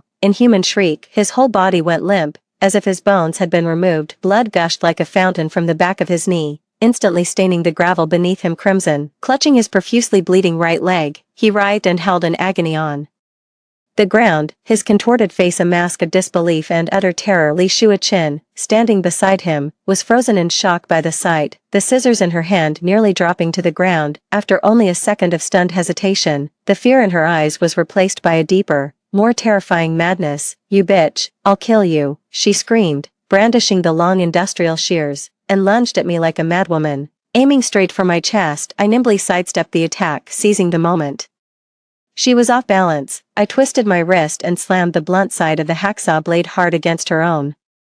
Clang, the shears flew from her grasp and clattered to the floor, not giving her a chance to recover. I grabbed a fistful of her meticulously styled, perfumed hair and slammed her down to the ground. Then, I picked up those cold, industrial shears. "You love being pretty, don't you?" My voice was hoarse, my eyes wild. "You love taking what belongs to others, don't you?" I pinned her down with my knee pressed hard into her back, rendering her helpless. Then, I raised the scissors. Snip, snip, snip, like hacking through a tangled mess. I viciously sheared off her prized long hair, lock by savage lock. Black strands of hair scattered across the filthy ground. "Ah, my hair, my hair." Li Shuichin let out a despairing wail, thrashing wildly, but it was no use. But it wasn't enough, not nearly enough. I threw the scissors aside, grabbed a handful of mud mixed with sharp grit and stones, and smashed it into her face, twisted from screaming. "So you wanted to climb over my back to get ahead, huh? Did you?" I ground the coarse stone against the delicate skin of her cheek. I could feel the skin split and the sickening, sticky seep of blood. "Look at the state of you now. Are you worthy, huh? Are you?" Li Shuichin's wails dissolved into whimpers, her body shuddering violently from sheer terror and agony. I stood up, looking down at Wang Jangwo and Li Shuichin on the ground, as wretched as two beaten dogs. One clutched his broken leg, howling as blood flowed freely. The other's hair was hacked off like a dog's chew toy, her face smeared with mud and bloody gashes, collapsed on the ground with only faint, hitching sobs. I wiped the warm blood spatter from my face, my voice utterly devoid of emotion. "I heard everything you plotted, murder and robbery. Did you really think you'd get away with it? Let me tell you something, you walked yourselves, step by step, right through the gates of hell." With that, I stopped looking at them calmly. I tossed the iron rod beside Wang Jangwo and shoved the scissors, matted with hair and blood, back into Li Shuichin's hand. Then, using the broken hacksaw blade, I cut a wound on my own arm, not too deep, not too shallow, but convincing enough to suggest a struggle. I then forcefully tore the sleeve of my clothes a bit more. After finishing all this, I hurled the broken hacksaw blade far into the dark pool deep within the quarry. Finally, without a backward glance, I turned and staggered toward the brightly lit factory. As I ran, I mustered every ounce of strength to let out a terrified, piercing scream. "Help, murder, Wang Jangwo is trying to kill someone." The howling night wind carried my voice far into the distance. Behind me were two beasts who had gotten exactly what they deserved, writhing in agony and despair as they awaited their end. My desperate cries for help tore through the silent night sky, quickly drawing the attention of the factory's patrolling security personnel and workers who had heard the commotion. Continuation of ID 5. Beams from flashlights pierced the darkness, illuminating a scene at the quarry's edge that resembled a battlefield of carnage. There was Wang Jiangwo, clutching his shattered leg in a pool of his own blood, his face ghostly pale as he wailed, the blood-stained iron bar he had dropped lying beside him. Li Shuoqin lay collapsed on the ground, her hair hacked to pieces, her face smeared with mud and blood, her eyes vacant and unfocused. In her hand, she still clutched that terrifying pair of industrial shears, and there I was, clothes torn, blood trickling down my arm, trembling all over, huddled in a corner in a state of extreme shock, barely able to utter a complete sentence. What followed was a logical progression of events. The police were called, I was taken to the hospital, and a statement was taken. The factory leadership launched an investigation overnight. The testimony I provided was straightforward. Wang Jiangwo and Li Shuoqin, harboring a grudge after my previous exposure of them, lured me to the quarry under the pretense of returning my father's belongings with the intent to silence me permanently. I only managed to escape by fighting back desperately. The evidence I had previously submitted to the factory's disciplinary committee through Director Liu, the notebook, the copies of the pension deposit slips, became the final straw that broke the camel's back. Director Liu also stepped forward to testify, confirming that Wang Jiangwo had previously threatened me. This was compounded by Wang Jiangwo and Li Shuoqin's already poor reputations at the factory. Wang Jiangwo abused his position in the security department to throw his weight around, while Li Shuoqin looked down on everyone, riding on her father's connections. And then there was the clear-cut evidence at the quarry site. The investigation results came out swiftly and were announced across the entire factory at lightning speed. Wang Jiangwo and Li Shuoqin, their personal conspiracy exposed, had deliberately lured and attempted to murder their colleague Zhang Chunmei. Comrade Zhang Chunmei's actions constituted legitimate self-defense. For this vicious incident, Wang Jiangwo and Li Shuoqin bear full and primary responsibility. The official verdict was in, the matter was settled. Next came the well-deserved retribution for that despicable pair. Wang Jiangwo had the tendons in his right leg completely severed, resulting in a severe, crippling injury that left him lame. Combined with the solid evidence of his previous abuse of power to resell factory scrap, false accusation, and intentional assault, he was convicted on multiple charges. He was sentenced to 15 years in prison and sent straight to a cold, unforgiving cell. His iron rice bowl as the deputy chief of the security section was shattered beyond recognition. Li Shuoqin's facial wound, though not deep, left an indelible scar, completely disfiguring her. For her role in the conspiracy and for providing the weapon, she was summarily expelled from the factory. Her father, the deputy director of logistics, was also implicated for lax supervision. He was swiftly removed from his position of real authority and slunk away, relegated to a sinecure in a remote workshop. Crushed by the disfigurement, the exposure of her scheme, and the ruin of her future, her mind snapped completely. She would alternate between manic laughter and hysterical weeping until her own devastated family, as if discarding trash, sent her back to their rural hometown. It said she later entered a psychiatric hospital and never came out. As for that old hag, Mrs. Wang, a notorious snob, the moment she realized she was utterly abandoned in her old age with no one to care for her or bury her, she was so overcome that she had a stroke on the spot and was left paralyzed in bed. Within 2 months, she breathed her last, consumed by endless regret and despair. Justice was served. The wicked got exactly what they deserved. As for me, once the dust settled, I was honored as this year's model worker. A bright red flower pinned proudly to my chest. The apartment allocated by the factory came through too, a bright, spacious 2-bedroom unit facing south. The compensation my father paid for with his life sat safely in the bank book, with no one daring to covet it anymore. My reputation at the factory didn't suffer from the scandal. On the contrary, it soared even higher. Everyone said that Zhang Chunmei wasn't just highly skilled, but also brave and upright, willing to expose wrongdoers and stand firm in the face of threats. They called me a young woman of remarkable courage and wisdom. The day I moved into my new home, the sun was so bright it was almost blinding. I stood in the bright, spotless living room. Outside the window, wisps of cooking smoke rose from the familiar red brick factory housing, and in the distance, a range of rolling, verdant mountains stretched out. Warm sunlight flooded the entire room, spilling over me as well. I lifted my arm and gently touched the scar that had scabbed over and faded to a pale pink. It was like a mark, a reminder of the bone-deep pain and betrayal I had endured, yet also like a medal, symbolizing my resilience, my defiance, and my rebirth. Let the past stay in the past, no looking back, only the road ahead. Story 2, my mother was the madam of a socialite training class as her most capable subordinate. I went to great lengths to marry the prince of the Beijing circle. After marriage, I diligently played the role of a wife, being cautious in everything. This continued until the white moonlight of the prince announced her withdrawal from the entertainment industry. The prince smoked on the balcony all night. The next day, he gave me a divorce agreement. I obediently signed it. After taking the huge compensation, I completely disappeared from Beijing. 3 years later, my mother passed away, and I returned to Beijing to handle the funeral. The prince looked at me with red eyes and said, "Our son misses you very much, and so do I." When I saw the news of Xin Yuzhu's retirement from the entertainment industry on the mobile phone's trending search, I knew my marriage with Lu Yanli was over. As expected, Lu Yanli, who was always rarely at home, returned home before the sun set. As usual, I cooked a table of his favorite dishes for him. He had only taken a few bites of the food when Lu Yanli started drinking. I sighed, cut some fruits, and took them to our son's room. Before I entered the room, I heard my son talking on the phone with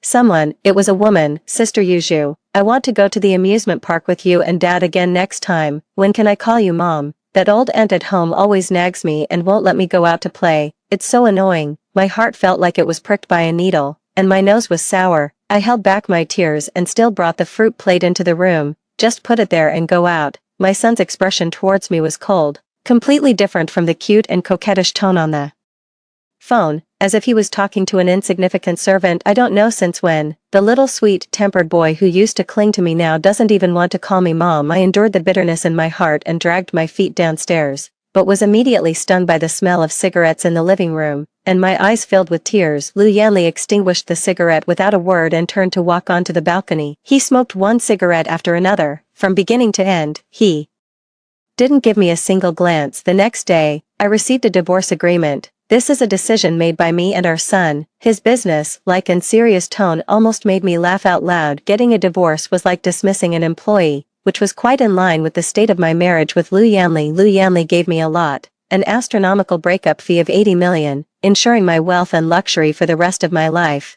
"You're really generous," I remarked. "You've done a good job. This is what you deserve." Lu Yanli's tone showed rare approval. I was indeed a good wife. I could be elegant in public and skillful in the kitchen. I took good care of Lu Yanli both in and out of bed. I mastered various skills such as etiquette, art, sports, all the things that a wealthy socialite wife should know. I never embarrassed Lu Yanli in public, and kept things fresh and exciting for him at home. I also never neglected our son's education. Every weekend was fully scheduled, and I was cultivating him in the traditional elite model. "However, your identity is really embarrassing." Lu Yanli looked embarrassed, finally coming up with a relatively decent word. It was more than just embarrassing. For Lu Yanli, marrying me was simply a humiliation. The noble prince of the Beijing circle was actually won over by a fake socialite. I painstakingly arranged to meet Lu Yanli, followed him for 2 whole years, and then went to great lengths to go abroad to give birth to a son. The situation was irreversible, and Lu Yanli had to marry me. The day I officially announced my marriage with Lu Yanli, it caused a sensation across the internet. This was because of a sentence posted by Xin Yuzhu's childhood friend, Jiang Chao, on Weibo. "Yo, Sister Linda's top fighter is on the move again." Sister Linda was a well-known madam in the Beijing circle,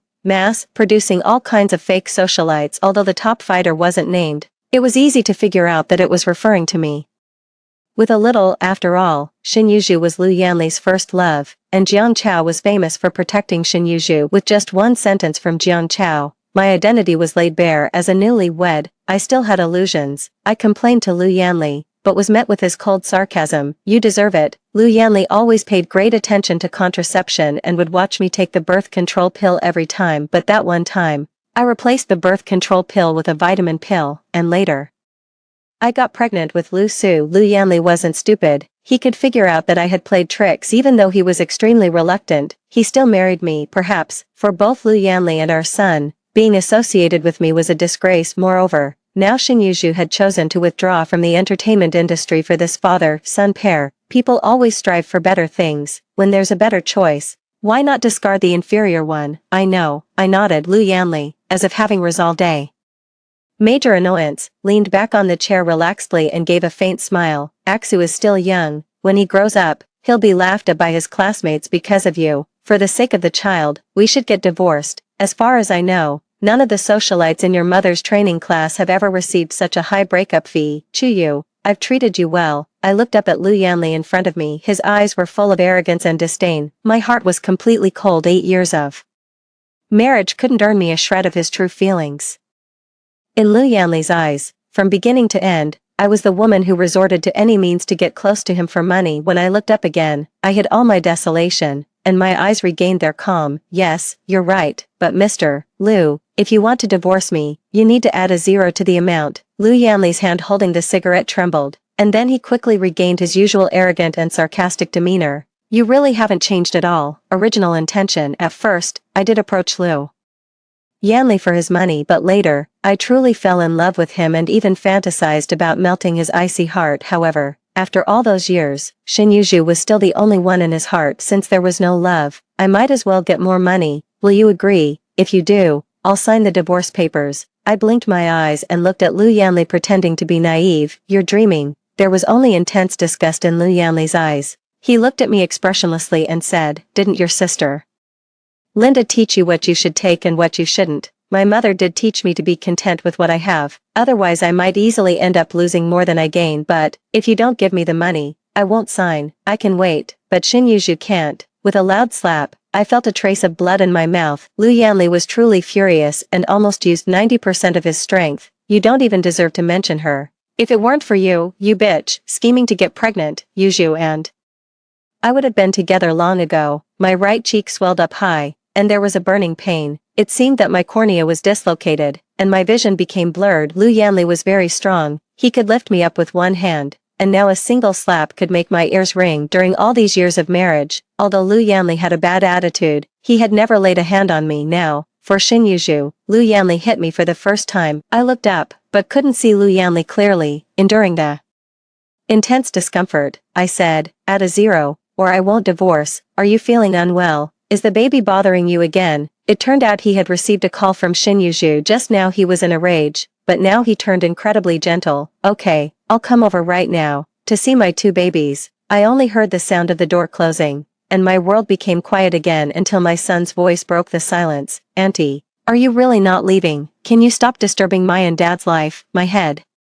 was still buzzing, but my vision gradually became clearer. My son stood on the stairs, holding a plush puppy, looking at me with an innocent face, but the words he said were completely without warmth. Did your sister Yuzhu buy that for you? I looked at the toy in Lu Shi's hand. Yeah, it was Sister Yuzhu. When mentioning Shin Yuzhu, Lu Shi's eyes immediately sparkled with joy. Sister Yuzhu is super beautiful and she's a big star. Dad and I both like her very much. Auntie, since Dad doesn't want you, why don't you leave? I was in a very embarrassing state right now, with blood at the corner of my mouth and my hair disheveled, but my dearest son didn't show any concern. Instead, he called me auntie and asked me to leave. I suddenly remembered that when Lu Shi was very young, he had a toy called a Bobby-Eye, a toy puppy I gave him. Only by holding the puppy could little Lu Shi fall asleep, but many years ago, that toy puppy disappeared. I asked Lu Shi where the puppy had gone, and he said the puppy was dirty and he threw it away. Perhaps from that moment on, Lu Shi had already discarded me like that toy puppy. Okay, Mom will leave. I almost used all my strength to make a promise to my son. When I came out of the hospital, I unexpectedly ran into Jiang Chao. He was wearing a white coat, looking hasty as he walked towards me, with a thin layer of sweat on his face. I wanted to ignore him, but Jiang Chao grabbed my arm.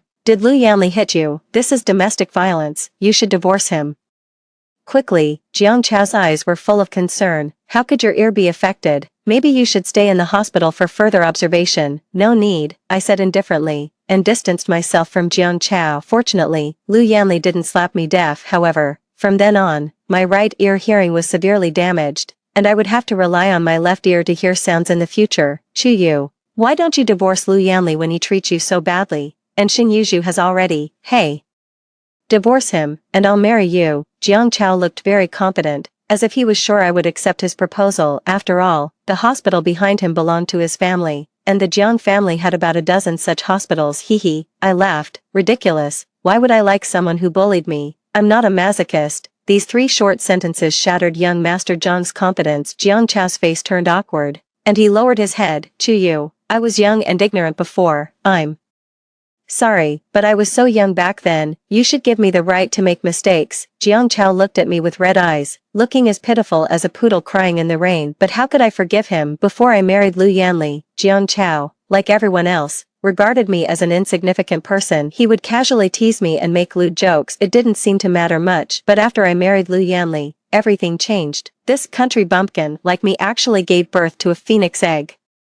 Jiang Chao was the first to react. Not only did he expose my identity in public, but he also constantly made things difficult for me in private. Forcing me to drink and making fun of me were just the mildest things. Sometimes, when he was drunk, he would directly pour champagne on my face. They say that the attitude of a person's friends towards you is the most straightforward way to see how good your relationship with that person is. Although Lu Yanli knew very well that Jiang Chao hated me, he still took me to events where Jiang Chao was present again and again. Perhaps in his heart, watching me being bullied was a source of pleasure. After all, my marriage with him came in such an unseemly way. As my nominal husband, he should at least maintain some pretense. But he let a brat like Jiang Chao, who didn't know anything, bully me. Jiang Chao, am I your mother? Do I have to give you the right to make mistakes? After saying this, I ignored the broken look on Jiang Chao's face and turned around to take a taxi home. There was no one at home, even my son had moved out. The teachers at the tutoring class called me countless times because Lu Shi had skipped classes for several weeks, and today's trending search was about Xin Yuzhu and Lu Yanli's sweet outing. The photos were blurry, although both the father and son were wearing sunglasses. They couldn't hide the joy on their faces. I endured the bitterness in my heart and called Jiang Chao. Jiang Chao, do you know where Lu Yanli is now? As expected, Lu Yanli was at his favorite bar. There was a table of expensive beer and the most top-notch beauties, but this time, Lu Yanli's side was unusually clean, with only a fair-skinned and beautiful Xin Yuzhu sitting beside him. This was the first time I saw Xin Yuzhu up close. She was much more beautiful than on TV. Her skin was like congealed fat, her face like a peach blossom, like a bright and flamboyant flower of wealth. No wonder Lu Yanli had been obsessed with her for so many years. No wonder Lu Yanli was willing to keep me by his side for so many years. I did bear some resemblance to Xin Yuzhu. When they saw me come in, the whole private room fell silent. As usual, I greeted everyone present flawlessly. Finally, when it came to Lu Yanli, I got straight to the point. Honey, I'm here to talk to you about the divorce. Why haven't you been home these days? As soon as I finished speaking, the already quiet private room became even quieter. You could hear a pin drop. Xin Yuzhu's face turned ugly, and she tossed her expensive bag. Lu Yanli tightened his arm around Xin Yuzhu, whispering a few words to comfort her in her ear. The tender expression on his face was something I had never seen on Lu Yanli before. Chu Yu,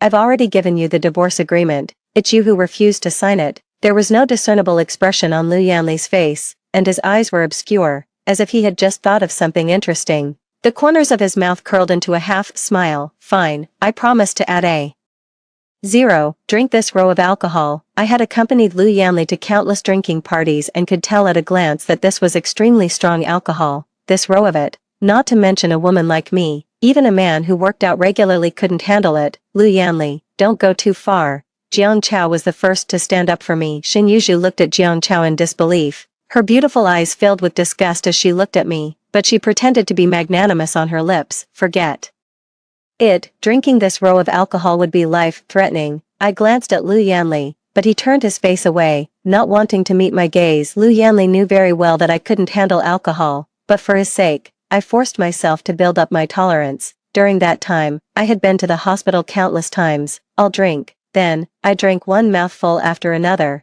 After 3 cups, it felt like I had lost half my life. My vision became as chaotic as my dazed mind, but I persevered with my actions. Enough. I thought it was Jiang Chao who said this, but to my surprise, it was Lu Yanli. You really don't care about your life for the sake of money. This was the last thing I heard before falling into a coma. When I woke up in the hospital, the first person I saw was actually Xin Yuzhu. Unlike her usual flamboyance, she was wearing a white dress with light makeup, sitting by my hospital bed and looking at me. Seeing that I was awake, she handed me the signed divorce agreement. Chu Yu, you're really bold. You actually asked for 800 million. I didn't answer her. After signing my name, I looked at her belly. About 5 months. Right. Xin Yuzhu covered her belly a bit awkwardly.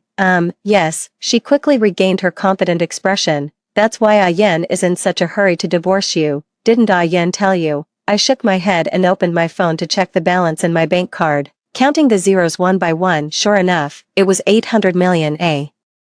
huge weight finally lifted off my heart, and I even had the mood to respond to Xin Yuzhu. He didn't tell me, but I know now. Congratulations, you're going to be a mother. I left Beijing with the money Lu Yanli gave me and returned to my unknown hometown, a third-tier small city. Before leaving, Lu Yanli even gave me a wall full of Hermes bags as an extra gift. Lu Yanli was generous to everyone, but extremely stingy with me. It seemed like I had countless designer bags and jewelry, but in fact, I only had the right to use them. I even had to register with the housekeeper if I wanted to use a more expensive bag. After so many years of marriage, I only got a large sum of money when we divorced. 800 million was enough to crush my mother's company. My mother had brought the training class back to our hometown. I sat quietly in the last row of the training class, listening to my mother on the stage sharing the secrets of successful women. Be soft-spoken but tough-hearted, be shameless, take everything you can. In a trance, it reminded me that before I officially met Lu Yan, I was like these ignorant girls, sitting in this classroom. The training class guaranteed job placement. My mother was very ambitious and assigned me to the prince of the Beijing circle. She contacted more than a dozen mistresses that Lu Yanli had kept, investigated his hobbies, and organized them into a thick file, and I shaped myself into a fresh and delicious little treat. Yeah is. Here, my mother was getting old. Even though she used all kinds of methods to tighten her skin, she couldn't hide the signs of aging. It was hard to imagine that a powerful madam in the Beijing circle would return to a small city in her later years for her first love. After chasing after LV for most of her life, she wanted love in her old age. She first looked at the Hermes Birkin bag in my hand, then at me. Her face was full of smiles, but it didn't seem sincere. Yeah, how many Hermes bags did you bring back this time? My mother was beaming with pride. She already knew about the astronomical divorce settlement. Xin Yuzhu accidentally revealed the 800 million yuan divorce fee during an interview. I was suddenly in the spotlight and was dubbed the top gold digger by netizens. But what they didn't know was that Lu Yanli had also given me a wall full of Hermes bags worth tens of millions. He explained it casually. Chu, I remember the first time I saw you. You were wearing all fake clothes, and only the Hermes bag in your hand was real. I laughed. He was wrong. In fact, the Hermes bag in my hand that day was also fake, but I didn't tell Lu Yanli. I just let him mock me, just like you, vain, using a bag to boost your self-esteem. But I couldn't afford a Hermes bag. I didn't even have the money to treat my grandmother's illness. I studied hard and finally got into college. I worked part-time while studying. When I was about to graduate, my mother told me that my grandmother was dying. No wonder my grandmother always complained about her liver pain when she called me. It turned out she had liver cancer, and it was in the advanced stage. My mother had money, but she would rather spend it on the girls in the training class to buy them fancy clothes than treat my grandmother's illness. I was just a college student and couldn't afford the high medical bills. I can't forget my grandmother looking at me with tear-filled eyes, full of self-blame. Nan, I'm so sorry to you and your mother. I'm so old and still causing you trouble. My mother muttered, old hag, and left without looking back. That day, I followed my mother to her training class for the first time. I made up my mind that I wanted money, a lot of money, but when I had a lot of money, my beloved grandmother was already gone. I looked at my mother in front of me, a flash of disgust in my eyes, which I quickly hid. I can't count them, but I'd rather burn them than give them to you. My mother's face changed. What are you so proud of, Chu? If it weren't for me going through all that trouble, could you have married the prince? I laughed. If you hadn't left my father back then, would I have to throw myself into someone else's bed? My father loved her deeply. Despite my mother's bad reputation, only my father was willing to accept her. Still, my mother ran off to Beijing with a small-time boss on the day of the divorce. My father left me and hanged himself. My mother had no choice but to take me to Beijing.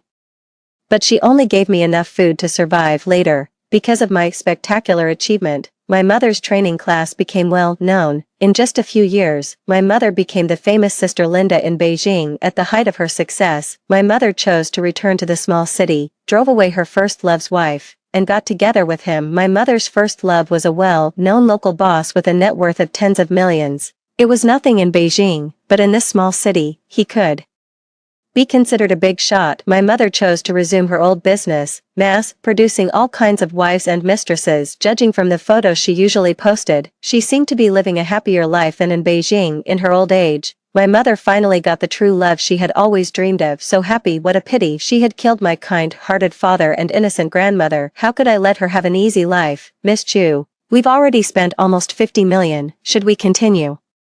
My assistant looked worried. In less than a month, In order to bring down Li Yan, my mother, and her first love's company, we had already spent $500 million. I had overestimated Sister Linda's capabilities. With less than $500 million spent, their so-called local leading enterprise was already facing a broken capital chain. Stop. I flipped through the information I had collected, a smile curving my lips. Those who do evil will eventually bring about their own downfall. Li Yan, relying on the distance from the central government, tyrannized in this third-tier small city, engaged in various forms of bribery, tax evasion, and tax fraud. Added together, these charges were enough to put her in prison for 10 years. Moreover, the socialite training class in this small city had already changed its nature. This wasn't Beijing, where there were hordes of wealthy people. In Beijing, at the very least, the girls could end up with jobs as programmers in big companies, with a 100% employment rate. But in this small county, there weren't so many wealthy bachelors looking for wives. As it developed, it took a wrong turn. I gathered all the information and submitted it directly to the law enforcement department. The company, under pressure, was on the verge of bankruptcy. My stepfather, already annoyed because of this, found out that it wasn't aimed at him but at his wife. Goodness, without hesitation,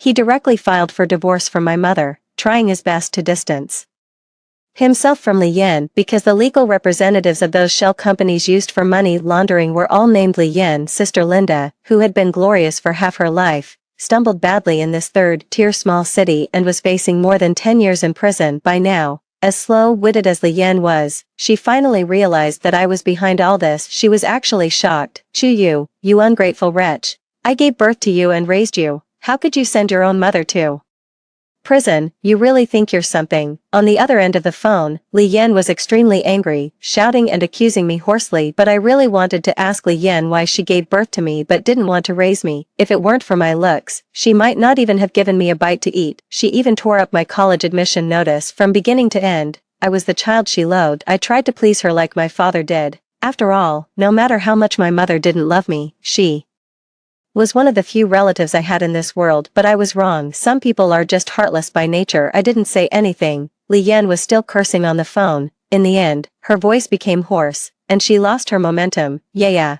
I'm your mother. Mom was wrong. Don't treat your mother like this. Okay, I'm your only relative now. I hung up the phone directly. Tears welled up in my eyes and couldn't be held back. I used to have many relatives who loved me, but in the end, because of my mother's self-interest, they all passed away one after another. My mother only had herself and her first love in her eyes, who was the ungrateful one after all. Li Yan was sentenced to more than 20 years in prison. My step-father didn't marry her legally, and with a bunch of criminal records left in Beijing, Li Yan was imprisoned in a prison in Beijing. But I didn't expect that a girl from Li Yan's training class came to me. She asked me if I could get Li Yan out of prison. Otherwise, what would happen to the girls in their training class? I looked at the girl in front of me. She was very young, in her early 20s, as beautiful as a flower, and graduated from a prestigious university. You're so young. Why did you choose this path? She looked at me, her eyes full of confusion. After all, I was now the most successful example among the fake socialites. Miss Chu, if you were to work, you wouldn't be able to earn 800 million in 8 lifetimes, right? I sneered. My right ear is deaf. Do you also want to be beaten deaf by your future husband? The girl wanted to say something more, but I had already turned and walked away. The socialite training class should have disappeared long ago. I really wanted to ask this girl, such a small, framed person, why she had such big breasts done just to please others. Carrying 2 breasts like coconut shells around must be so painful. But I had no obligation to persuade her. As long as she wanted to, even if this training class closed down, she would join another one, and I didn't have to change someone else's destiny. I wasn't a savior. I left the small county and donated the remaining money to children's organizations without a single cent left. This caused an uproar for a while. Suddenly, I changed from a money-worshipping woman everyone loathed to a noble-minded person. What a wonderful reversal. It was like saving the nation by a circuitous route, and I won everyone's favor. But by then, I had left the country and joined various volunteer activities with the Red Cross.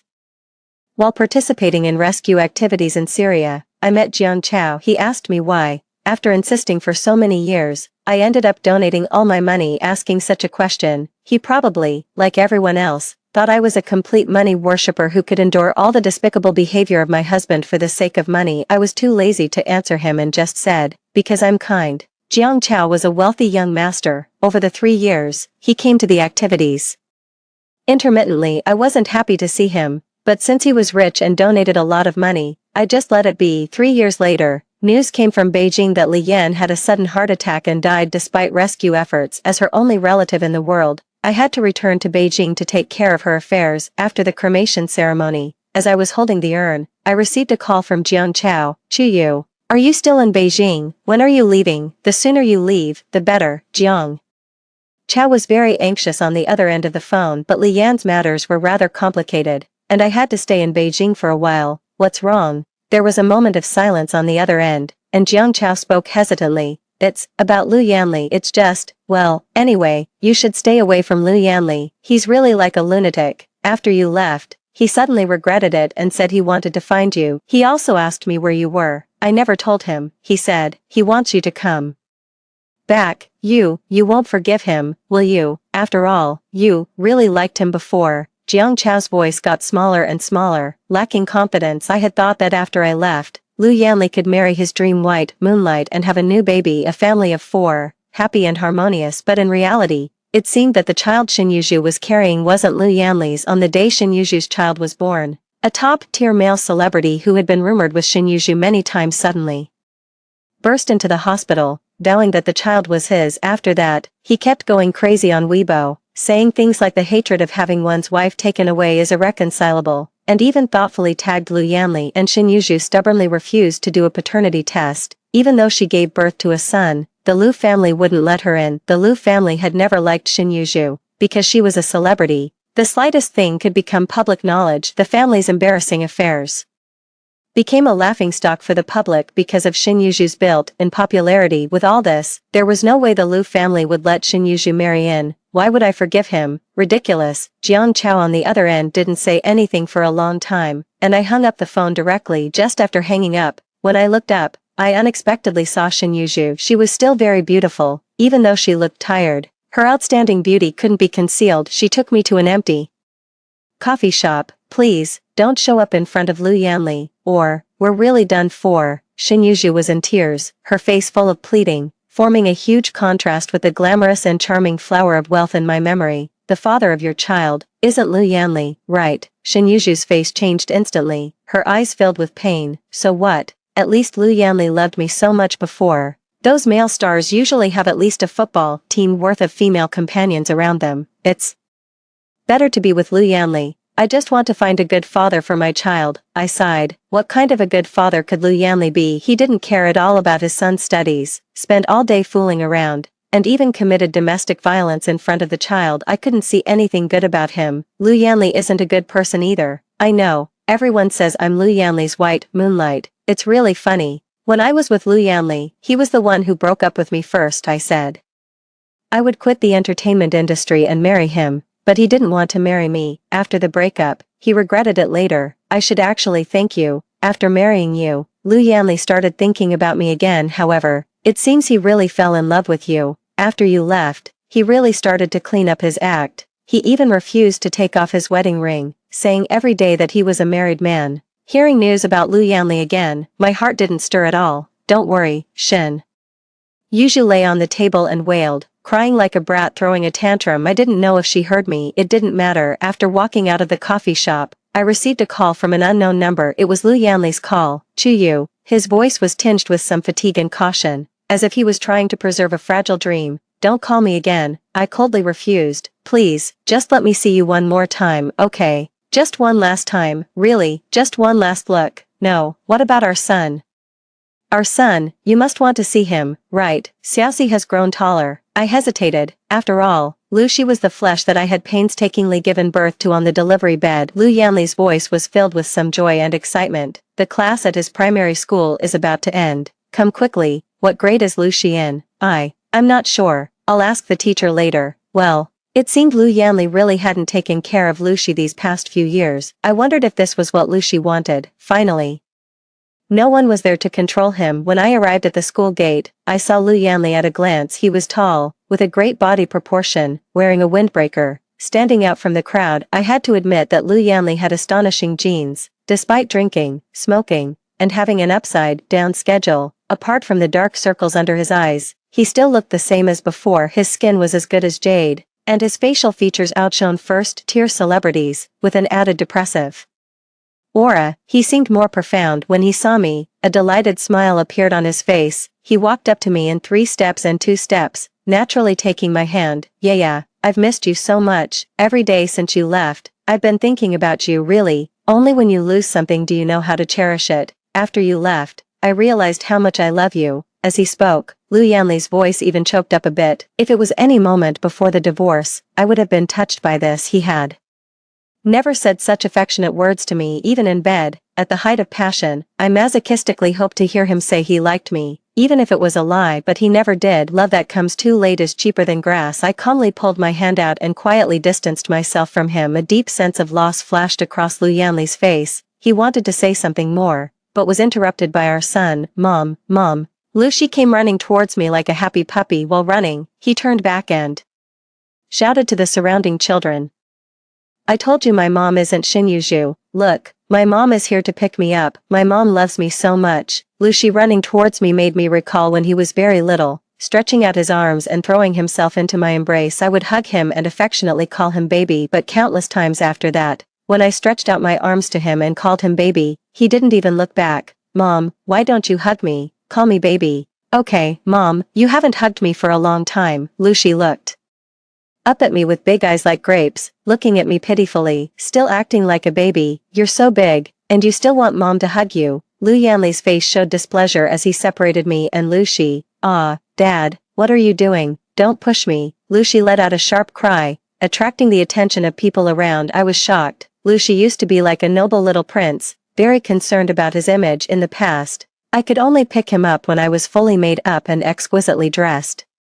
Otherwise, it would be embarrassing for him. Now, he was shouting and yelling in front of so many people. Stop shouting, aren't you ashamed? Lu Yanli pushed Lucy to the passenger seat in the front, and I sat in the back with Lu Yanli. Lu Yanli solemnly took out an expensive gift box. Yeah, you'll definitely like this. When I opened it, it was a Hermes bag, a rare style I had never seen before. The special, gloss crocodile skin announced its high value. It's limited edition, there aren't many in the world. I bought it at Sotheby's. It's a pity it's a vintage one, but there are a lot of new bags at home, really a lot. I know you like them. When you were away, I bought you bags whenever I was free. I bought hundreds of them. Yeah, go home and take a look. There must be some you like. But I had never said I liked Hermes. It was my mother who had always liked Hermes since I married Lu Yanli. Li Yan had asked me for bags every now and then to show off in front of the girls in the socialite training class. As a result, I had to plead with Lu Yanli again and again, just to get an expensive designer bag, 1 bottle of high-proof whiskey for 1 Birkin bag. During the period when my mother's business was booming,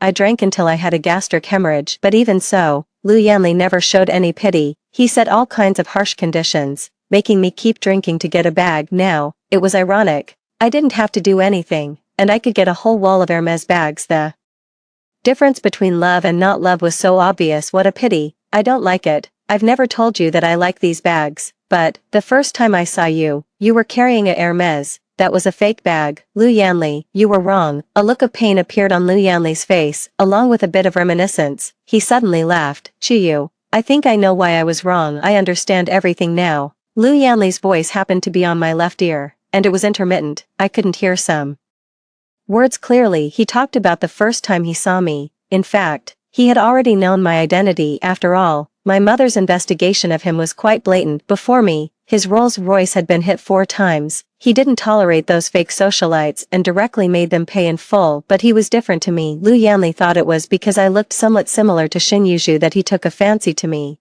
I was so focused on you at that time that I made a mistake, but yeah, I was really wrong. In fact, you don't look that much like Shin Yuju. Maybe I was really just attracted by your appearance at that time. Yeah, I've never regarded you as a substitute for anyone. I really love you. I recalled the intoxicating evening breeze that night. I met Lu Yanli on the most luxurious avenue in Beijing. Even the street lights were different from elsewhere, an ambiguous orange color that day. I was actually very nervous, fearing that my clumsy tricks would be seen through by Lu Yanli, but when I looked up and met Lu Yanli's half-smiling eyes, I found that I didn't seem to need to act. He was so good-looking. That was my first thought at that time. I was even a bit glad that I was assigned to Lu Yanli by Sister Linda. I fell in love with Lu Yanli at first sight, but, Lu Yanli, I can't hear what you're saying. My right ear is deaf. Lu Yanli was stunned for a moment. Yeah, what happened to your ears? I looked into Lu Yanli's eyes. Lu Yanli, why didn't you ask why?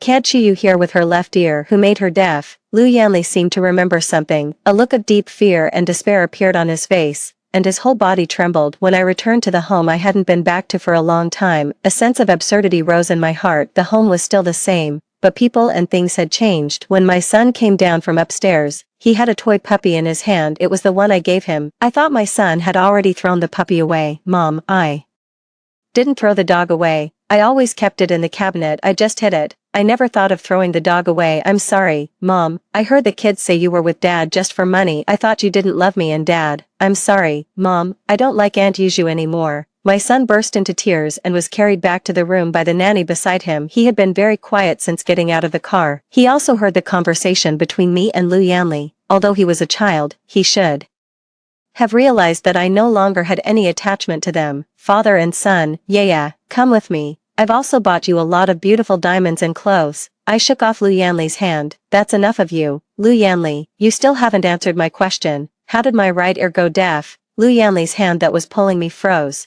and then he took his hand back. I'm sorry, yeah, I was muddle-headed. I was too impulsive at that time. I really thought you were so unscrupulous just for my money. I don't blame you. Maybe even you didn't expect that someone from a socialite training class would genuinely like you. After getting married, I had expressed my feelings to Lu Yanli countless times. I really loved him, but I also really needed a sum of money. But when I asked him for money to treat my grandmother's illness, he sneered at me. Oh, so you're making up stories even while selling yourself? It was not until after marriage, when I put all the medical reports in front of him and knelt down to plead with him, he then realized that the story he thought I made up was actually true. But by then, my grandmother was already terminally ill. Even though a kidney source was matched, she eventually died due to rejection. I didn't expect it either. Just one look at you, and I gave my whole heart to you, Lu Yanli. At first, it was my fault. I made the decision to have Lucy on my own. But if I didn't really love you, would I have endured it for so many years? I really wanted to be with you. I learned everything for you. But you only had Shinyuju in your heart. What could I do? Lu Yanli, from the moment my ear went deaf, I stopped loving you. I didn't look at the expression on Lu Yanli's face. Suddenly, he knelt down and pressed his forehead against the back of my hand. I'm sorry, yeah, leave. These two short words seemed to have exhausted all my strength. Lu Yanli's eyes were blank, and he dared not look at me. He slumped to the ground dejectedly. Yeah, you'd better go. I'm going to drink later. If I drink more, I can see you again. I didn't look back and turn to leave. I said it was just to see him once, so it was just once. After that, I left Beijing again, and this time, I would never go back. Later, I heard that Lu Yanli sold all the bags and donated the money to children's organizations. It was a good deed. After that, I heard that Lu Yanli died of a heart attack. He died at home without making a sound. It was not until broad daylight that the housekeeper found him. When he was found, his whole body reeked of alcohol. I wasn't curious about how he suddenly died. Instead, I felt a bit relieved. Lu Yanli wasn't a good father. Lucy should be taken back by his grandparents and well nurtured. It was a fairly good ending. In fact, I really like children, but I didn't expect that the child I loved so much would hurt me so deeply. I had given so much time to two ungrateful people, but now, I've moved on. Looking at Mount Everest in front of me, I felt a sense of emotion. There's no need to dwell on the past, no matter when. It's always the age to forge ahead. Extra story, Jiang Cha's perspective. Oh my god, Lu Yanli actually married Chiyu. Damn, he's really going to make a huge fool of himself this time. Everyone in the circle knows where Chiyu comes from. Sometimes, I really think these fake socialites like Chiyu are quite funny. They have nothing, yet they use all their savings to buy a Hermes, just for the sake of face. These women really think that by carrying the same bag, they can become upper class people. Fakes can never be real. After seeing so many people who grew up rich and those who try to look rich, you can tell them apart at a glance. These fake socialites not only have fake faces but also fake bodies. Sometimes, I kind of admire them. They can be so desperate to catch a wealthy husband. I have to say, with this kind of perseverance, they could succeed in anything. This Chiyu is really something. She secretly gave birth to a child abroad and directly forced Lu Yanli to marry her. She must be addicted to those CEO novels. She really thinks she's the female lead. Sure enough, my little childhood friend got angry. She came to me crying pitifully. I don't really have any feelings for Shinyuju, but every time she has a problem, she comes to me to solve it. My mom likes her a lot. so I can't just ignore her, damn it. But this time, what she said hit the nail on the head. I didn't have much impression of Chiyu. People came and went around Lu Yanli, and I couldn't remember her. As for what Shin Yuzhu said, that Chiyu got Lu Yanli's love because she looked like her, and that she was the white moonlight that Lu Yanli couldn't forget. Shin Yuzhu is really out there. Lu Yanli just likes this type, not her specifically. Is she stupid? If Lu Yanli really loved her, how could he not marry her? It's just that Shin Yuzhu is the most beautiful, so Lu Yanli dated her for so long. Anyway, Lu Yanli was forced to marry a fake socialite as his good brother. I directly took the opportunity to kick him when he was down. I directly exposed Chuyu's identity on the internet, making Lu Yanli lose face big time. Why, we're both only sons. He can be the prince of the Beijing circle, while I can only be a young master. Finally, it's his turn to stumble, but it's like I punched the cotton. Lu Yanli, with his good looks and billions of dollars in wealth, still firmly sits on the throne of the prince. As for his little wife, she didn't get angry at all. Every time I saw her, she was smiling, greeting everyone amiably. I was surprised to find that Lu Yanli's little wife was different from what I had imagined. She's actually quite innocent looking, her features are soft, her skin is fair, and her figure is good. I heard she graduated from a prestigious university. No wonder she has a bit of a scholarly air. Lu Yanli seems to like making her drink. His little wife has a poor tolerance for alcohol and blushes as soon as she drinks, but even so, Lu Yanli still finds all kinds of reasons to make her drink. I don't understand this kind of bad taste, but when Chiyu got drunk and accidentally fell on me once, I kind of understood. Her whole face was red, because of her fair skin. It was like she had put on pink blush, and she was really cute. It's a pity, no matter how beautiful she is, she's just a calculating fake socialite. I really dislike this kind of woman. They can do anything for money. I imitated Lu Yanli and targeted her all the time. Making her drink was just a small thing. When I got crazy, I would pour wine on her. Chiyu would glare at me, her beautiful eyes full of disgust. Sometimes, I would feel guilty because of that look. Was I being too hard on a girl? But then I thought, in fact, Chiyu is just a high-class prostitute. What is she? Why does she glare at me like that? I got worse. The look in Chiyu's eyes towards me gradually turned into hatred, until one time I was smoking outside and met Chiyu, who came out to the bathroom to vomit. The scene of enemies meeting with extreme hatred didn't happen. She just gave me a faint glance. She didn't say anything. She seemed extremely clear-headed, as if she hadn't drunk at all. But as soon as she walked out, she fainted due to temporary dizziness. Subconsciously, I caught her. Before I even felt her body temperature, I could already smell a faint fragrance of gardenia. She turned around and said to me lightly, "Thank you." Suddenly, a wave of guilt hit me. I suddenly realized that Chiyu is really beautiful, even more beautiful than Shin Yuzhu. Away from the bar lights, she looks even more beautiful under the simple lights. She's like a pure white camellia. It's quite normal that Chiyu divorced Lu Yanli. With Lu Yanli's personality, no one can live with him. It's really tasteless of him to hit his wife, but I'm even more tasteless than Lu Yanli. I took advantage of her vulnerability and confessed to her. After being rejected, all I could think about was Chiyu's ridiculous and the disgusted look in her eyes when she looked at me. When I got home, that cold ridiculous from Chiyu was still haunting my mind like a curse. As I was thinking about it, I laughed like a lunatic. I opened my phone and scrolled through Weibo,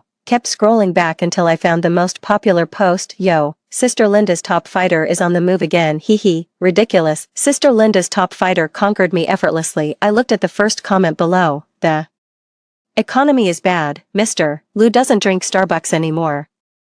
Chiyu is so beautiful, she should be Starbucks. No, Chiyu is just Chiyu. What Starbucks and Mishua Bingching? It makes me angry to see this. I wanted to argue with a comment from years ago, but unfortunately, I saw the words liked by the author. Fine, I deleted the Weibo post that had embarrassed Chiyu for a long time and posted several new ones. I'm Joker, with 2 pictures of the Joker cards attached. Chiyu actually loves Lu Yanli very much. Even an outsider like me can see it. The love in her eyes, her tenderness, and consideration towards Lu Yanli, and she even gave birth to a lovely child. Lu Yanli really doesn't know how to cherish his blessings. It makes me, an outsider, envious. I can't remember when the thought it would be great if Chiyu were my wife came to my mind, but Chiyu said she wouldn't like someone who bullied her. I really want to go back in time and slap that stupid me, but it's too late. Maybe I can only seek her forgiveness. Lu Yanli is truly my bad company friend. Not long after the divorce, he fell into the same predicament as me. I was laughing my head off. The child in Shin Yuzhu's belly wasn't even Lu Yanli's. All these years, Lu Yanli treated Shin Yuzhu so well for nothing.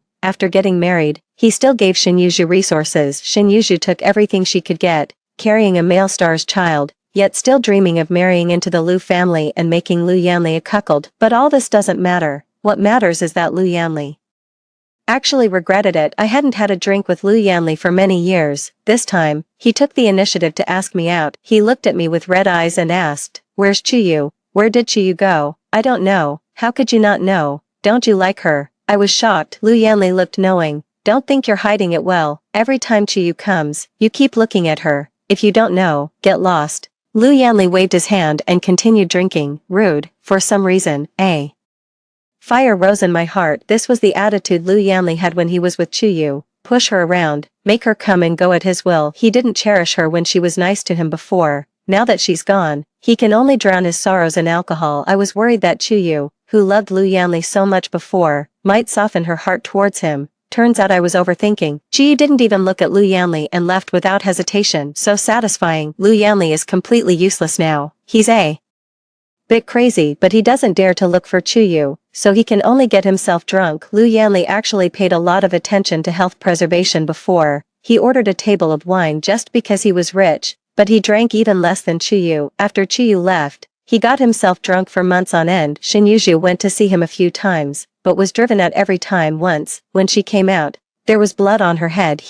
With such a bad temper, no wonder Chuyu disliked him. One day, Lu Yanli suddenly asked me to go to his house. As soon as I opened the door, I was so stimulated by the overwhelming smell of alcohol and cigarettes that I threw up. Lu Yanli seemed to haven't taken care of himself for a long time. He had a stubbly beard and looked haggard. When I walked closer, I found that Lu Yanli was holding a golden retriever. Didn't Lu Yanli dislike dogs? Chuyu had a therapy dog before, but Lu Yanli threw it out. Why is he crying his eyes out while holding a golden retriever?